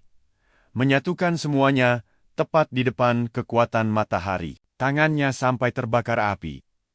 Tapi dia menolak berhenti. Setelah itu, Sora langsung berbalik menatap si pria bertudung yang sudah bersiap menyerangnya. Tapi musuhnya malah bilang bakal mengingat wajah Sora, lalu mengaktifkan unit bayangan. Dia memanggil semua monster di sekitar, menyerap habis nyawa mereka satu persatu. Mengumpulkan kekuatan super gila sampai Sora sendiri susah mendekat. Ternyata si pria bertudung pakai semua jurus mematikan itu cuma buat kabur. Sora sampai heran. Buat apa repot-repot? Cuma buat lari? Tiba-tiba dia sadar. Bajunya hancur lebur lagi. Tapi untungnya, foto kedua orang tuanya masih aman. Dia jadi kepikiran. Prajurit bernama Matsura itu pasti juga punya keluarga yang menunggunya pulang. Jadi, dia mengambil papan nama Matsura dan membiarkan tubuhnya hancur. Sora bertekad membawa kenangan Matsura dan sadar musuhnya belum tamat. Pria itu menyerap terlalu banyak bayangan dan bisa menyerang kapan saja. Jadi, Sora bersumpah bakal menghabisi orang itu sebelum dia mencapai tempat penampungan. Sora harus sampai duluan. Dan, Walls, dia melesat secepat kilat. Sementara itu, Mai dan pasukannya mengerahkan lebih banyak drone pengintai. Dia memperingatkan seluruh tim investigasi untuk super waspada. Dan jangan sampai kehilangan jejak makhluk hidup apapun. Sampai seorang prajurit lapor kalau semua monster sudah mati. Mai memastikan sendiri kehancuran total di depan matanya. Dia lalu menyuruh mereka memeriksa rekaman drone untuk kumpulkan info sebanyak mungkin. Karena jelas banget ada pertarungan epik di sana. Mai langsung berpikir, Hunter kuat yang sempat disebut Tanji pasti bukan cuma satu-satunya yang selamat dari ledakan. Tapi dialah yang membantai semua monster itu. Tiba-tiba, seorang prajurit melapor. Ada satu drone yang kondisinya masih utuh dan kemungkinan besar merekam semuanya. Dia mulai menganalisis file rekaman itu dan sadar prajurit Matsura juga ada di zona pengeboman. Dan orang di sebelahnya itu pasti perhatikan baik-baik bagian ini teman-teman. Para prajurit mendekati mayat raksasa itu dan menemukan item yang luar biasa langka. Saking langkanya, sampai nggak bisa dideteksi pakai alat biasa. Salah satu prajurit rakus mencoba menyembunyikan item itu buat dirinya sendiri. Tapi, prajurit lain muncul, mergokin aksinya, dan langsung bilang, kalau ada barang berharga, dia juga mau bagiannya. Dia ngingetin, kalau itu tindakan kriminal, dan nanya, apa dia sadar? Si prajurit pertama jawab santai. Nggak bakal laporin siapa-siapa. Kalau mereka bagi dua, dia minta kubus itu. Tapi prajurit kedua nolak mentah-mentah. Bilang kotak kayak gitu, pasti isinya item legendaris. Tetap saja, prajurit pertama maksa bilang nggak ada pilihan lain. Dan merebut kotak itu. Dia bilang, akhirnya dia dapetin relik golem itu balik ke Sora. Dia akhirnya sampai di tempat penampungan evakuasi nomor 6. Dia lihat semuanya tampak terorganisir, sibuk banget, dan menyadari, sama sekali nggak ada tanda-tanda serangan di area itu. Waktu dia mendekat, semua orang syok lihat penampilannya. Tapi, Sora lebih kepikiran. Si pria bertudung tadi. Aneh. Dia nggak merasakan kehadirannya di sana. Malah, dia sama sekali nggak merasakan aura kuat apapun. Sora mikir, kalau nggak ada petarung tangguh di tempat seperti ini, bentar lagi pasti hancur lebur. Saat itulah, seorang pria berpenampilan Ronin mendekat. Sora sampai mikir, ini orang buta atau gimana? Soalnya matanya ditutup. Pria itu bilang, dia mencium bau darah yang sangat menyengat dari tubuh Sora. Lalu bertanya, apa bau itu dari luar? Sora membenarkannya. Pria itu lega mendengarnya dan menawarkan diri membeli informasi tentang dunia luar. Bilang kalau info itu bakal sangat berharga buat dia. Sora melirik kertas yang dipakai pria itu sebagai uang. Ragu, apa itu mata uang yang sah? Sora bilang, dia bakal jawab kalau dia memang tahu. Tapi dia mau tanya satu hal dulu. Sora nyindir, ada biksu yang ngomongnya kayak gitu. Kedengarannya palsu banget. Pria dengan mata tertutup itu membalas kalau dia bisa melihat kebohongan dan bilang, baju itu cuma hobi doang. Sora lalu nanya, kenapa matanya ditutup? Si orang buta palsu sadar kalau kedoknya sedang dibongkar. Dia ngeles, baru sadar kena penyakit mata, tapi tentu saja, Sora nggak percaya. Meski ditutup, Sora bisa melihat cahaya mengerikan terpancar dari matanya. Dia yakin, pria itu punya alasan sendiri menyembunyikan kekuatan aslinya. Semacam serigala berbulu domba yang sembunyi di penampungan. Sora lalu nanya, apa yang pengen diketahui si biksu palsu ini? Pria itu membalas kalau dia pengen tahu situasi asli di luar sana. Katanya, penjaga dengan senjata super lengkap sudah disiagakan di tembok penampungan dan mereka kelihatan banget sedang bersiap menghadapi pertempuran besar. Dia yakin banget info ini sengaja ditutupi dari publik. Kalau sampai bocor, semua orang pasti panik massal. Sora pun berpikir, sejenak lalu menjawab, dia juga nggak tahu banyak. Cuma dengar soal ledakan besar saja. Pria itu lalu mengaku melihat sendiri ledakan di arah selatan dan bilang kalau info sekecil itu saja sudah sangat membantu. Setelah itu, dia bayar Sora untuk infonya. Sora cuma bisa heran. Masa iya dia mau mengikuti petunjuk samar begitu? Sora juga mikirin level kekuatan para petarung di penampungan itu. Dia nggak bisa asal bikin keributan karena nggak mau menarik perhatian. Dia masih curiga ada orang berbahaya yang menyusup di sana. Jangan-jangan malah dia sendiri yang kelihatan mencurigakan di mata orang lain. SOR, Emere nunggu, umat manusia, terlalu lengah sama sesamanya, karena musuh utama mereka masih monster. Tapi, dia tetap nggak percaya 100% sama manusia. Nah, coba kalian perhatikan kejanggalan ini bersamaku. Sora keluar dari toko baju. Ya, di tengah kiamat. Aneh kan? Kalian bisa lihat jelas? Latar belakang ini bikinan kecerdasan buatan. Coba perhatikan papan nama tokonya yang aneh. Gedung di belakang dengan jendela bengkok dan detail yang berantakan banget. Semuanya bikin jelas kalau pemandangan ini cuma editan digital. Dan Sora terus melihat sekeliling sambil mikirin keanehan ini. Dia memperhatikan latarnya dan sadar betapa bengkoknya dunia ini. Bahkan, bulan di langit pun posisinya melenceng total. Ya sudahlah, Sora pikir yang penting dia sudah beli baju baru, pakai uang dari si bisu tadi. Dan sekarang waktunya mencari orang tuanya. Dia mengeluarkan foto mereka dan memutuskan pakai cara jadul. Dia tunjukin foto itu ke seorang cewek di jalan. Nanya apa dia kenal. Tapi cewek itu ketakutan setengah mati. Bilang gak kenal dan langsung kabur. Sora sampai mikir, jangan-jangan dia baru aja ngeliatin foto hantu? Apa semua orang di sini separanoid itu? Jadi, dia mutusin buat nanya ke cowok berisik yang lagi jalan mendekat. Waktu pria itu ngebentak, Sora cuma balas menatap tajam. Cowok itu bilang Sora nggak kelihatan kayak warga lokal. Dan nanya kenapa. Dia keluyuran. Di kota tengah malam, bawa-bawa foto usang.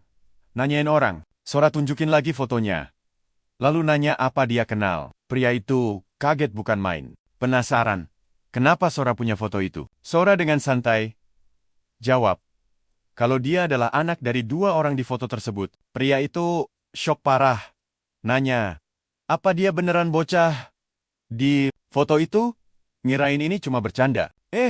Tiba-tiba ada truk melaju kencang, mau nabrak mereka. Karena sopirnya ngelamun, tapi gila. Sora menahan truk itu pakai badannya sendiri dan keluar. Tanpa lecet sedikit pun. Sora lalu nanya lagi, apa yang dibilang cowok tadi. Karena kurang kedengaran, pria itu yang udah gemetar ketakutan, akhirnya ngaku tahu di mana orang tua Sora, menunjuk ke ujung jalan. Bilang, disitulah rumah mereka. Sora cuma bilang makasih lalu pergi. Sementara pria itu lari, ketakutan. Percaya deh, kalian pasti nggak sabar buat lihat kelanjutannya nanti. Sini ngumpul. Kita bakal lihat momen reuni keluarga paling absurd. Sora merenung, kenapa pria itu tahu lokasi orang tuanya. Memori lamanya muncul, ayahnya gampang bergaul, dan ibunya juga punya sifat yang sama persis. Orang yang kelewat baik biasanya sering dimanfaatkan. Tapi akhirnya, dia sampai juga. Dia melihat rumah yang suasananya aneh banget. Kayak murni buatan dari kecerdasan buatan. Apa benar orang tuanya tinggal di sana? Dia pikir, karena banyak rumah kosong, wajar saja kalau mereka menempati salah satunya. Tanpa ragu, Sora langsung mengetuk pintu rumah itu dan mendengar suara ayahnya menyahut. Mengira itu tamu lain. Pria itu membuka pintu.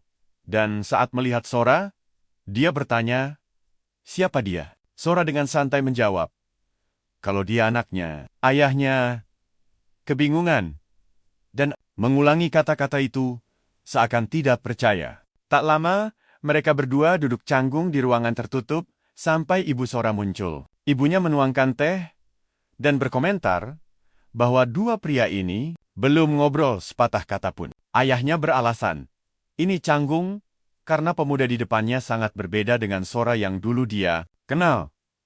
Dia bilang di saat begini, dia butuh hal itu. Sora pun bertanya, apa maksudnya? Dan si ayah menjawab, kalau ini waktunya bertukar rahasia khusus antara ayah dan anak. Sebenarnya dia agak gengsi membongkar rahasianya di depan sang istri, tapi dia harus memancing pemuda ini bicara. Sang ayah masih setengah tidak percaya. Sementara itu, seorang ninja bersembunyi di atas plafon, siap menyerang kalau ada hal aneh yang terjadi. Tapi, Sora menyadari kehadirannya dengan sangat gampang.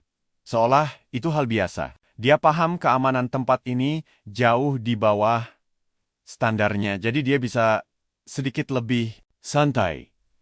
Sora merasa ayahnya harus menyiapkan mental, karena dia akan mendengar fakta memalukan. Sora nyeletuk bahwa setiap akhir pekan, ayahnya selalu diam-diam ikut kelas memasak untuk kelompok ibu rumah tangga. Ayahnya langsung panik, bingung bagaimana dia bisa tahu. Di sisi lain, si ninja berpikir itu cuma kedok, karena selama ini dia sangat yakin ayah Sora adalah pembunuh berdarah dingin yang kejam. Tapi, Sora lanjut membongkar kalau ayahnya juga rutin kabur setiap minggu untuk ikut les balet. Si ninja syok berat dan mulai kebingungan mendengarnya. Perhatikan baik-baik. Momen ini makin kocak. Ayah Sora mulai keringat dingin, melirik ke arah atap, dan ruangan jadi hening, karena semuanya sadar ada ninja di sana, termasuk Sora. Sang ayah mencoba membela diri, mengatakan kalau hal itu mungkin saja benar. Tapi siapapun bisa tahu hal itu, bukan cuma Sora. Kemudian, Sora mengusulkan membahas soal keluarga dan bertanya apa. Ayahnya benar-benar siap mendengar fakta lain. Ayahnya agak ragu, tapi mengiyakan dan bertanya balik, apa Sora siap? Sora lalu menunjuk pedang pajangan di ruangan itu dan menyebutnya cuma replika, bukan senjata sungguhan. Si ninja agak ragu. Apa iya pedang itu cuma barang tiruan? Ayahnya bilang, hal itu tidak bisa dibuktikan. Sampai akhirnya, Sora mendekat dan bilang, ada bekas gigitan dari sang kakak di gagangnya. Si ninja makin bingung karena dia ingat mantan bosnya dulu pernah dikepung banyak ninja, lalu menggigit pedang dan menghajar mereka semua. Dia mulai curiga. Jangan-jangan bekas gigitan itu berasal dari kejadian epik tersebut. Sora lalu menarik pedangnya, dan si ninja mengira bocah ini cuma banyak omong dan bakal segera tumbang. Namun, Sora membuktikan pedang itu palsu. Saat dia menekan ujung pedang itu ke lengannya, bilahnya otomatis memendek saat menyentuh kulit. Persis seperti pedang mainan. Ayahnya jelas kaget, dan refleks menyebut Sora itu idiot. Tapi, pada detik yang sama, dia langsung berlari ke arahnya dan memeluknya dengan sangat erat. Dia bilang pantas saja mereka mengira dia sudah mati. Dan ternyata, ini benar-benar anaknya Sora. Dia terisak, mengatakan betapa lama mereka menunggu, memintanya untuk memahami segalanya. Sang ayah menjelaskan bahwa mereka sudah mencarinya di setiap sudut yang memungkinkan, dan saking putus asanya, tanpa sadar, dia malah berakhir menjadi pemimpin di markas itu. Dia merasa ini sangat menyedihkan, karena pada akhirnya, dia cuma ingin putranya kembali. Esainin, Jamerongo, bertanya-tanya, apakah ini nyata? Pemimpin yang selalu dianggap sebagai maniak tidak kenal ampun. Sekarang malah menangis terseduh-seduh seperti bayi. Dia merasa belum pernah melihat momen seaneh ini, dan dia harus segera kabur. Karena kalau dia ketahuan melihat bosnya dalam kondisi lemah begitu, nyawanya pasti melayang. Tapi, sebelum sempat kabur, Sora menjebol atap dan mencengkeram kakinya. Sambil nyengir, bilang ayahnya mau ngobrol. Tak lama, mereka semua duduk dalam keheningan. Lagi, ayah Sora memperingatkan bahwa ninja yang satu ini, dari semua penjaga yang ada, punya mulut paling ember. Sora menimpali, kalau sampai informasi ini bocor keluar, semuanya akan menjadi tanggung jawabnya. Si ninja sampai bersumpah, dia tidak akan memberitahu siapapun. Tekanan dari ayah dan anak ini benar-benar gila. Tiba-tiba, Ibu Sora meminta mereka berhenti mengancamnya, tapi dengan nada dingin, dia mengingatkan agar tidak ada sepatah kata pun yang bocor. Si ninja cuma bisa mengangguk hormat. Ayah Sora lalu nyeletuk dia. Bersyukur anaknya tidak membahas kebiasaan kentut dan ngoroknya saat tidur. Tapi ibunya langsung menyahut bahwa sekarang dia malah membongkarnya sendiri. Untuk pertama kalinya sejak keluar dari neraka abis, Sora merasa seperti pulang. Saat itulah, terdengar suara langkah kaki mendekat. Itu adalah pria yang tadi, kini datang membawa seluruh gengnya. Siap membereskan apa yang mereka anggap sebagai ancaman, Sora membatin. Apakah ini gara-gara dirinya? Pria berbandana itu langsung berteriak menuduh. Kalau kalian pasti mikir bakal ada baku hantam epik kan? Tahan dulu, dia bilang.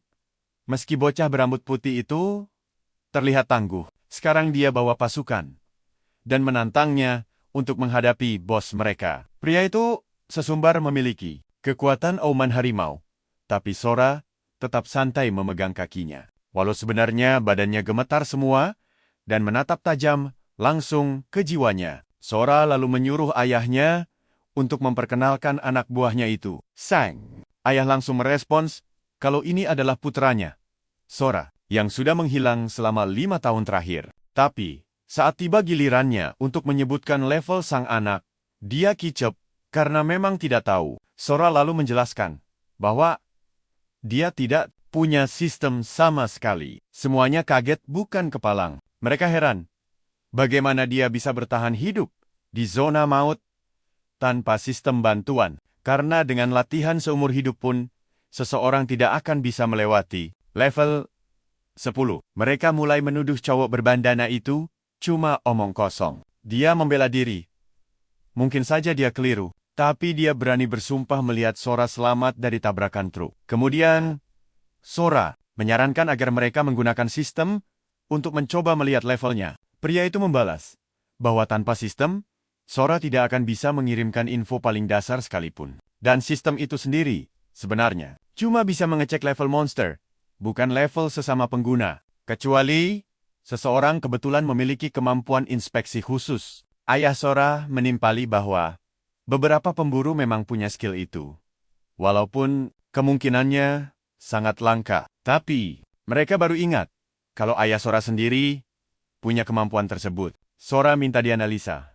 Berharap itu bisa mengungkap sedikit informasi soal Abyss. Dia juga bertanya, apa ibunya mau ikut memeriksanya juga? Ibunya tersenyum dan menjawab, kalau itu sama sekali tidak penting. Dia cuma ingin berada di samping putranya, karena dia merasa sudah tahu semua yang perlu diketahuinya. Saat ayah Sora memakai skill inspeksi, yang muncul cuma tanda tanya besar. Semua informasinya diblokir total. Ayahnya bilang, ini bisa terjadi karena dua alasan utama. Entah karena Sora murni tidak punya sistem, atau karena levelnya sudah kelewat batas, hingga melampaui kemampuan baca dari sistem itu sendiri. Tetap saja, dengan kemampuannya, dia bisa melihat nama Sora, dan fakta anaknya bertahan hidup sendiri selama 5 tahun, membuktikan dia bukan pemula. Mungkin saja, level kekuatan Sora sekarang sudah jauh di luar nalar. Ayahnya membatin apa saja yang sebenarnya dilakukan putranya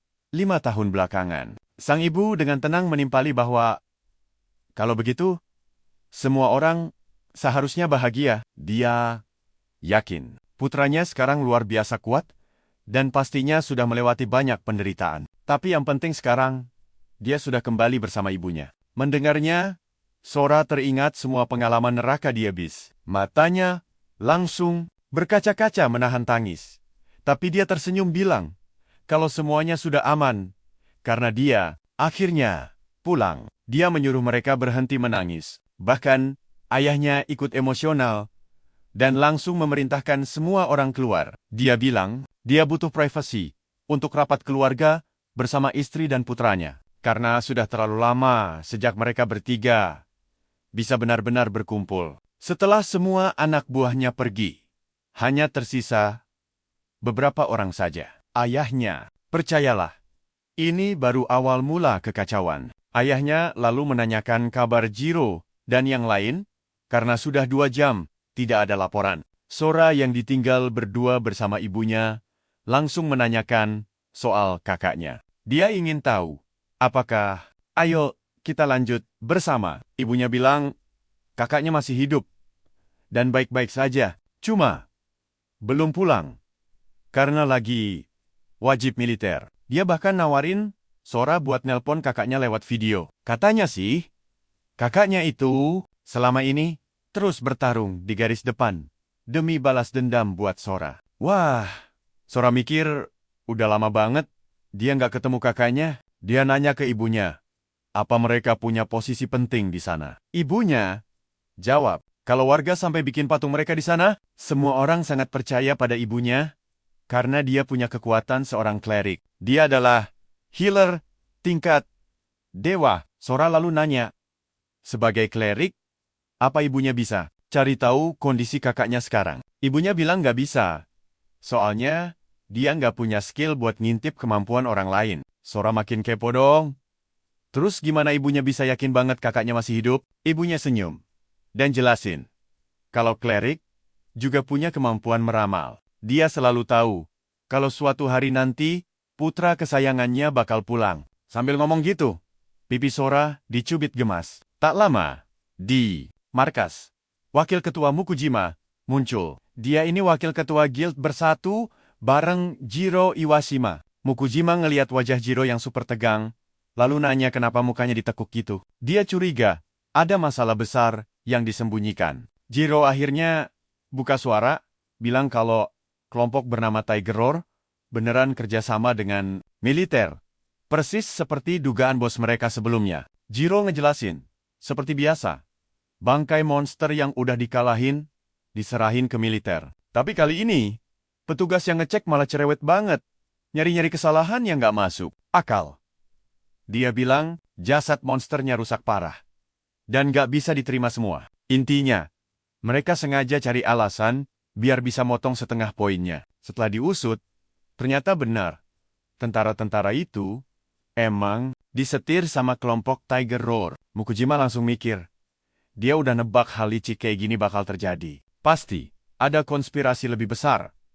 Di baliknya, mereka nggak boleh diam saja. Mereka harus gerak cepat, biar kota ini nggak hancur ke depannya. Tapi pertama, dia nyuruh Jiro istirahat dan makan dulu. Setelah itu, Mukujima narik pedang katananya, siap menghabisi Tiger Roar sendirian. Perhatikan baik-baik.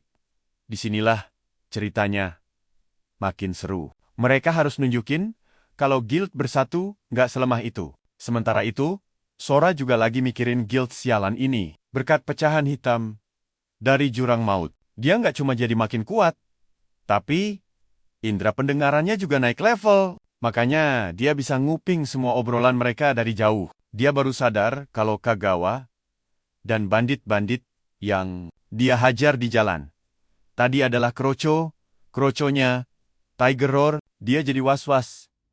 Apa ayahnya beneran mau berurusan sama kelompok preman kayak gitu? Jelas aja, dia khawatir parah. Saat nyamperin yang lain, Sora bilang, mau ikut pergi bareng ayahnya. Beberapa bawahan langsung bisik-bisik. Kaget. Masa anak kecil mau ikut campur urusan bahaya gini? Tapi ya, mungkin ini kesempatan emas buat mereka. Ngelihat kekuatan asli Sora untuk pertama kalinya. Jiro Iwashima kebingungan nanya, siapa bocah ini? Mukujima langsung ngenalin Sora sebagai putranya yang hilang di zona hancur selama 5 tahun. Terakhir, Jiro melongo kaget dan nanya, apa bocah ini bertahan hidup sendirian? Terus dia penasaran, levelnya berapa? Tapi Mukujima santai. Jawab, kalau anaknya nggak punya sistem sama sekali. Jiro mikir, apa ini cuma manusia biasa? Tapi dipikir-pikir lagi, manusia normal tanpa sistem mustahil bisa bertahan hidup bertahun-tahun di zona monster. Mematikan. Dia yakin banget, bocah ini pasti bukan orang sembarangan. Jiro bilang ini kabar baik. Tapi dia juga ngingetin kalau Sora baru aja pulang. Pasti capek banget. Adiknya, Kojima, setuju dan nyuruh Sora istirahat aja di rumah bareng ibunya. Sang ibu, jelas, langsung setuju sama ide itu.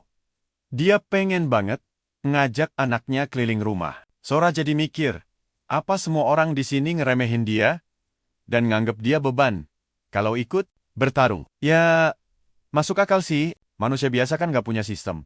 Dan dia mah nggak kelihatan punya. Sora mikir, kalau dia belum terlalu paham cara kerja masyarakat, tempat penampungan ini. Apalagi kalau monster bertudung itu masih berkeliaran di luar sana. Lebih baik dia sembunyiin kekuatannya, biar orang tuanya nggak ikut jadi target bahaya. Jadi, Sora pasrah dan bilang, oke, dia bakal di rumah aja. Tapi, ada satu bawahan yang kelihatan kecewa berat. Padahal, dia pengen banget lihat aksi gila anak bosnya itu. Sementara itu, Mukujima dan timnya berangkat buat ngasih pelajaran ke guild kurang ajar itu. Ibu Sora nenangin anaknya, biar nggak sedih. Ayahnya cuman khawatir aja. Mereka kan baru ketemu lagi setelah sekian lama. Wajar kalau ayahnya nggak mau naruh anaknya di medan bahaya lagi. Ibunya bilang, tenang aja. Ayahnya itu kuat banget kok. Berdasarkan penerawangan masa depannya, sang ayah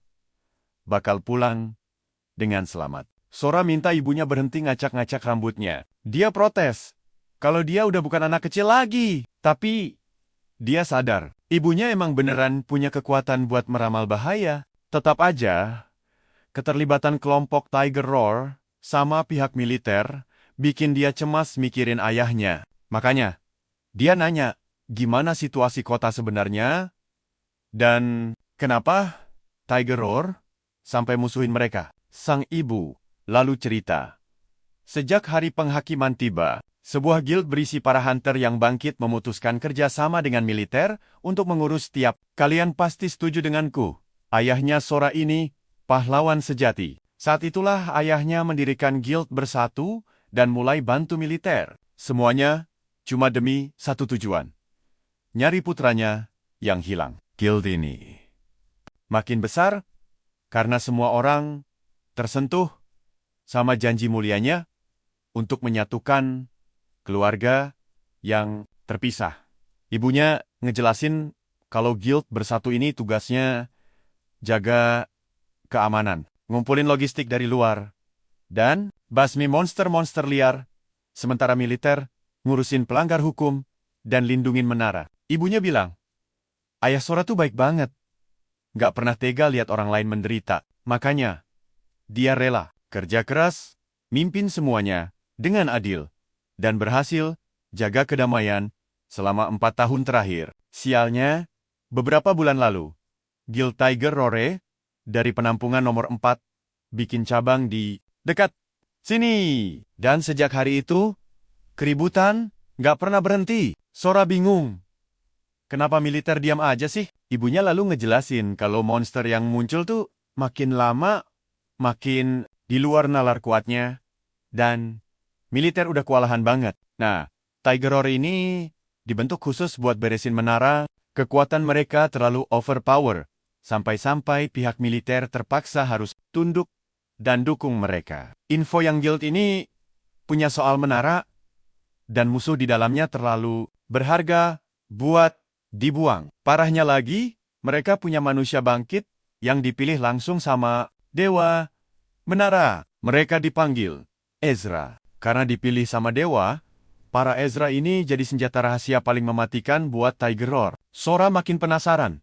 Apa sih sebenarnya Dewa Menara itu? Ibunya ngejelasin kalau makhluk ini adalah penguasa mutlak, raja dari para menara. Kekuatan mereka tuh setara sama dewa di dunia manusia, orang-orang hebat yang berhasil lewatin ujian. Super gila dari dewa ini bakal dapat berkah suci dan resmi jadi Ezra, sang utusan dewa. Saat ini, Tiger Roar punya utusan dewa paling banyak dibanding yang lain, dan berkat kekuatan mutlak dari para Ezra ini, mereka pelan-pelan ngancurin reputasi ayahnya dan juga guild bersatu. Padahal nyatanya, warga biasa tuh boro-boro masuk menara, nyentuh aja nggak pernah. Gara-gara ini, guild bersatu makin terpojok dan dapat masalah besar dari segala arah.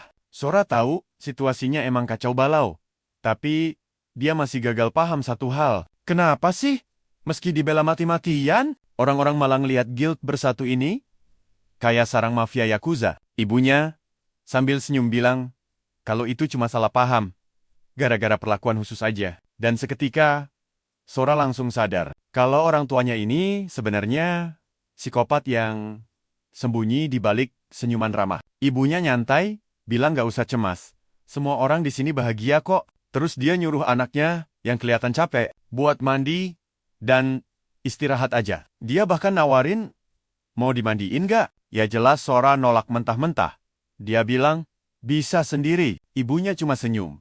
Sadar, putranya udah benar-benar dewasa. Begitu ibunya keluar, Sora pakai kekuatan jurangnya buat mastiin ibunya beneran udah pergi jauh dari situ. Dia mikir, gila, dia nggak nyangka situasinya separah ini. Saking khawatirnya sama ayahnya, dia mutusin buat kabur lewat jendela. Tentu saja, ibunya udah nebak kelakuan anaknya ini. Dia cuma senyum sendiri dan bergumam, kalau ngurus anak tuh emang repot. Sementara itu, ayah Sora, Sakuya, Mukujima, lagi dalam perjalanan buat ngelabrak anggota Tiger Roar di saat yang, dan begitulah ceritanya.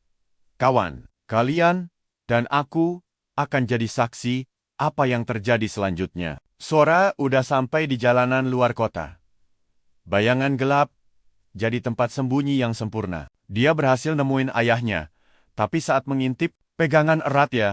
Karena kita bakal masuk ke cerita yang gila banget. Sejak menyerap pecahan jurang abadi, MC kita ini bahkan nggak pernah kena flu. Tapi sekarang, dia malah pusing berat dan mendengar suara pria berkerudung yang mengancam takkan melepaskan. Benih jurang itu kabur begitu saja. Sora kebingungan mencari lokasi aslinya. Merinding membayangkan bahwa si musuh ini mungkin terus mengintainya dari dekat setiap saat, tanpa ketahuan.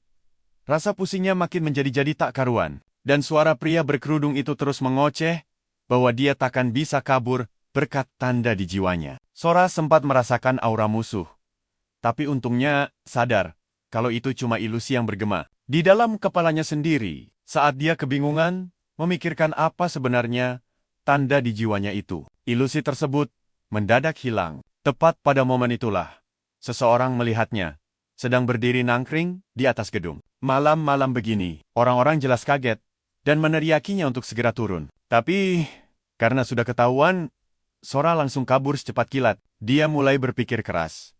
Apa ilusinya benar-benar lenyap seluruhnya? Atau malah, masih bersarang di tubuhnya? Dia penasaran.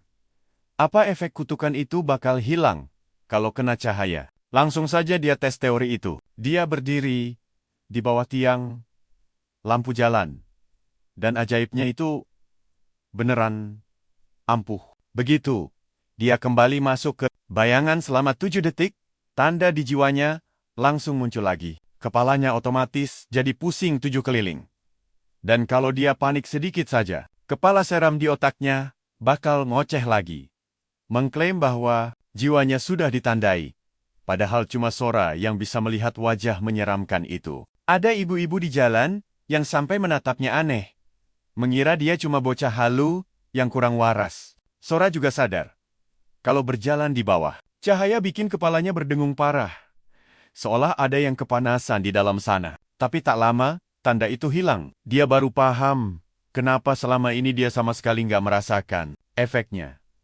Itu karena dia selalu berada di bawah sinar matahari atau nongkrong di dalam rumahnya yang terang. Saat dia masuk lagi ke tempat gelap, tanda beserta ilusi sialan itu balik lagi. Sora lalu berpikir, gimana kalau kutukan menyebalkan ini malah dipakai jadi radar pelacak musuh? Kalau dia bisa melacak asal-muasal tanda itu, dia pasti bisa menebak kapan si pria berkerudung itu mau nyergap. Intinya, dia tahu dia nggak boleh lengah sedetik pun. Tapi sebelum ngurusin hal gila lainnya, dia harus mencari ayahnya dulu. Di jalan, suara hantu itu ngoceh lagi. Tapi Sora, dengan santai, menyuruh kepalanya sendiri untuk tutup mulut. Logikanya 100% terbukti. Kepala sialan itu langsung kicep. Pas kena cahaya terang, dia lalu teringat ucapan ibunya. Kalau pihak Serikat Bersatu, sekarang sudah dianggap nggak berguna oleh pihak militer. Makanya dia yakin banget ayahnya saat ini sedang dalam bahaya besar. Dia nggak tahu seberapa kuat orang-orang di penampungan 5, tapi sungguh aneh melihat pihak militer diam saja setelah bersekutu dengan guild raungan harimau. Perhatikan baik-baik. Di sini ada yang nggak beres. Jangan-jangan mereka lagi menyiapkan konspirasi buat meratakan Serikat Bersatu sampai hancur? Tak bersisa. Makanya, Sora langsung bertekad bulat untuk selalu melindungi kedua orang tuanya. Tak peduli siapapun yang harus dia bantai. Dia sempat galau apa hari-hari damainya bisa kembali normal. Tapi tiba-tiba saja, langkahnya terhenti oleh kerumunan orang yang sangat ramai. Dia yakin sudah sampai di tempat tujuan. Dia jadi penasaran, segawat apa perdebatan ayahnya dengan para perwakilan guild saingan itu. Seingatnya, ayahnya adalah tipe orang baik yang selalu bilang kalau kekerasan itu cuma jalan paling akhir untuk menyelesaikan sebuah konflik. Jadi dia kira ayahnya bakal super sabar. Tapi, hawanya mendadak berubah drastis. Kerumunan liar di depannya ini malah makin heboh kegirangan. Bergosip ria, kalau sudah lama banget bos mereka nggak menghunus pedangnya. Saat Sakuya akhirnya mencabut pedang. Energi yang ngumpul di sana benar-benar gila-gilaan, tumpah ruah. Dia menantang Sesida untuk segera menampakkan diri. Dan tanpa basa-basi, langsung membelah satu gedung utuh, jadi 2 persis, kayak ngiris agar-agar. Anggota Serikat Bersatu langsung bersorak kegirangan, melihat tontonan brutal ini. Sementara ada satu bapak-bapak penonton yang melongo kaget melihat kekuatan monster itu. Tepat setelah tebasan raksasa itu menghancurkan gedung. Anehnya, suasana malah mendadak hening. Tak ada yang bergerak selama beberapa saat. Sora yang baru merapat langsung kepo dan nanya, apa bos mereka emang sebarbar ini? Si pria menjawab, ya jelas dong, bos mereka ini emang hobi banget ngegas ngajak gelut tiap ada kesempatan. Sora nyeletuk heran. Soalnya, ayahnya selalu ngajarin kalau kekerasan itu solusi paling akhir. Anggota guild itu ketawa dan bilang, kalau ayahnya emang dulu mikir polos begitu. Karena dia kira pihak militer bakal turun tangan mendamaikan konflik. Padahal kenyataannya di lapangan sudah berubah jauh. Selama para hunter bekerja dengan baik dan warga biasa nggak kelaparan, militer benar-benar masa bodoh.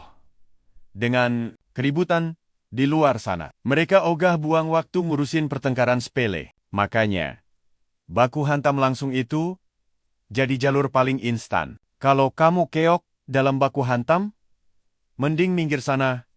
Karena bacot doang, nggak bakal mengubah apa-apa. Aturan main di sini super simple. Hajar dulu, baru nanya, belakangan. Sora awalnya ngira orang kuat bakal menghindari tawuran di tempat ini. Tapi dia mulai sadar kalau teorinya selama ini salah total. Ternyata, siapapun bebas jadi bos, asalkan kekuatannya setara dengan ayahnya. Tiba-tiba dia teringat si pria buta itu, dan mulai curiga. Jangan-jangan, itu cuma kedok penyamaran, biar dia kelihatan culun. Dan tebak apa? Pria yang lagi dia batin itu, Yukio Shuzenji, ternyata sudah melepas penutup matanya dan mengaktifkan penglihatan tajam supernya yang mematikan. Dari kejauhan, dia bisa melihat bangkai raksasa, monster boss level 90, yang baru saja dikalahkan sendirian oleh Sora. Dia sadar kalau monster gila itu tewas dihajar tanpa senjata dan tanpa ledakan sedikit pun. Kalian pasti mikir hal yang sama kan? Siapapun pelakunya, pasti monster sejati. Sementara itu, kembali ke gedung malang yang baru saja dibelah Sakuya. Seorang pria keluar sambil mencak-mencak dan nyap-nyap. Nanya apa Sakuya? Pikir dia masih hidup di zaman batu. Sakuya dengan santai membalas kalau dia tahu zaman udah berubah. Tapi sampah tak berguna, yang muncul tetap aja orang yang sama. Sakuya nyeletuk. Harusnya dia udah membasmi orang ini dari dulu. Sesudah lalu memprovokasi untuk menghabisinya saat itu juga, dan Sakuya tentu saja bilang nggak bakal membiarkan kesombongannya lolos begitu saja. Baru mau cabut pedang dikit aja. Energi mengerikan langsung meledak menyelimuti area itu. Sesudah yang panik, cuma bisa menunggu bala bantuan datang. Sambil gemetaran hebat, dia koar-koar. Kalau Sakuya nggak bakal berani nyerang, dan mending dia sungkem sama guild Raungan Harimau. Plot twist, Sakuya malah beneran langsung nebas. Dia, untungnya, si Sesida masih sempat menahan serangan. Pakai tamengnya, dan Sakuya sadar. Kalau dia baru aja masuk perangkap, tiba-tiba pria baru muncul, menyuruh Sakuya untuk diam di tempat. Dia adalah Osamu Usui, anjing peliharaan, alias perwakilan dari pihak militer. Dia menuduh Sakuya udah kurang ajar karena berani memulai pertempuran di dalam zona penampungan. Penonton yang sadar langsung curiga. Jangan-jangan ini semua emang skenario licik dari Raungan Harimau. Sora akhirnya paham benang merahnya. Osamu ini prajurit militer yang terang-terangan jadi bekingan Raungan Harimau. Jadi drama ini 100% disengaja. Jebakan maut. Sora bisa merasakan banyak orang asyik bersembunyi di dalam gedung itu untuk menghabisi Serikat Bersatu. Sakuya juga sadar kalau Osamu ini pengkhianat militer yang diam-diam main mata sama musuh. Dengan muka tembok, Osamu langsung mengutip pasal 15 tentang keamanan penampungan sementara yang melarang keras semua duel. Dia bilang pelanggarnya bisa dipenjara selama 15 hari atau langsung dieksekusi mati di tempat. Lalu dia, dengan sok asyik, bertanya, apa Sakuya mau patuh aturan? Sakuya langsung paham taktik picik mereka. Mereka sengaja memancing emosinya, biar dia nyerang duluan. Supaya bisa gampang diciduk, jadi kriminal. Taktik jebakan. Ini kotor dan super konyol. Kalau dia sampai ditangkap, mereka pasti bakal melenyapkan keluarganya bareng guildnya. Sekalian, tapi kalau dia diam saja, reputasi yang dia bangun bisa hancur berkeping-keping. Tapi Sakuya juga keheranan. Ngapain pihak militer repot-repot ikut campur urusan kotor begini. Jangan-jangan lagi ada perang internal perebutan kekuasaan di kubu militer itu sendiri. Dia nggak tahu pasti apa tujuan mereka. Tapi yang jelas, dia ogah ngakuin dosa yang nggak dia lakuin. Pakai ngeles tingkat dewa, Sakuya bilang, ini cuma salah paham. Dia membantah lagi berduel. Dan sebagai anggota Serikat Bersatu, dia nggak bisa dituduh sembarangan, tanpa bukti jelas. Osamu membalas, kalau bekas tebasan pedang raksasa itu adalah buktinya. Tapi, Sakuya ngeles sambil ngelawak, katanya itu cuma tebasan tukang bangunan, buat merenovasi gedung. Bukan buat ngajak ribut. Osamu ngotot. Kalau dialah yang menentukan, mana yang jadi bukti. Jadi, apa yang bisa kita pelajari dari sini? Jangan pernah berurusan sama birokrat korup yang gila kuasa. Ayo kita mulai. Kalian bakal lihat jebakan paling gila hari ini. Sakuya masuk, dan boom, dia langsung terkepung. Jendela gedung terbuka, memunculkan satu pasukan tentara kecerdasan buatan. Kaku banget, kayak robot mati. Wujud mereka aneh, kasar, seolah tempat ini dibangun asal-asalan macam set panggung teater murahan. Yang jelek, Osamu lalu memberi perintah tegas, menyuruh Sakuya untuk ikut dengannya tanpa perlawanan sedikitpun. Orang-orang dari United Guilds mulai panik, memohon agar ketua mereka tidak gegabah. Tapi, Sakuya menyuruh semuanya tenang. Kenapa? Karena posisi Osamu tepat di jalur tembak. Artinya, para tentara mesin itu tidak akan bisa menembak tanpa mengenai bos mereka sendiri. Sakuya baru sadar, Osamu ini assassin level 63, lawan yang super cepat dan mustahil dihentikan begitu saja. Dia berpikir, mungkin dia bisa memakai Tsushida sebagai sandera untuk membalikan keadaan. Saat pedangnya ditarik, semua orang langsung siaga penuh. Tsushida mengaktifkan jurus bertahannya. Bersumpah, dia tidak akan jadi target yang mudah.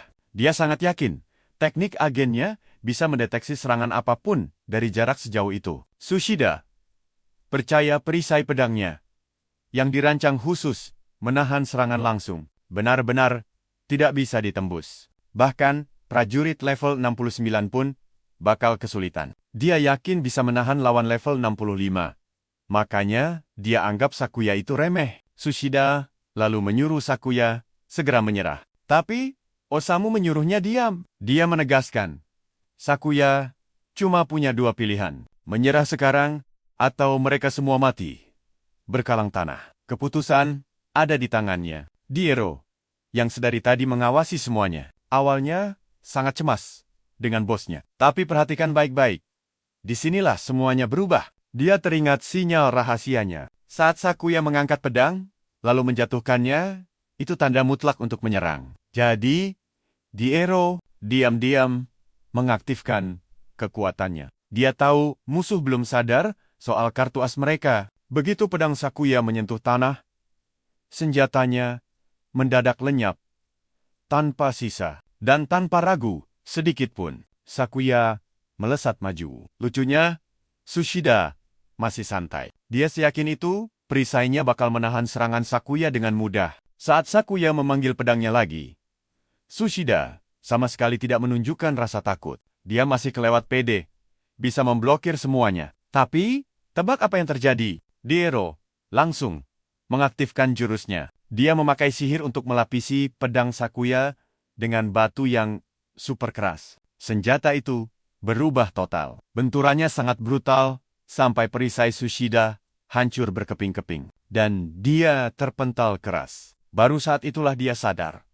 Benda itu bukan pedang lagi, melainkan sebuah palu raksasa. Pukulannya begitu telak, sampai dia tumbang tanpa sempat bereaksi. Saat Sakuya bersiap meringkus Tsushida, Osamu Usui, yang rupanya sudah menebak rencana Sakuya sejak awal, tiba-tiba muncul di belakangnya, menyiapkan serangan maut untuk menghabisinya. Tapi Diero bertindak kilat. Dia memunculkan dinding batu di tengah-tengah, menggagalkan serangan kejutan itu. Tsushida, yang panik setengah mati, berteriak kalau Sakuya sudah gila, dan menyuruh semua orang menembak. Pasukan robot langsung menyerang. Tapi Diero, kembali melindungi Sakuya dengan dinding batu lain untuk menahan rentetan tembakan. Sakuya sadar.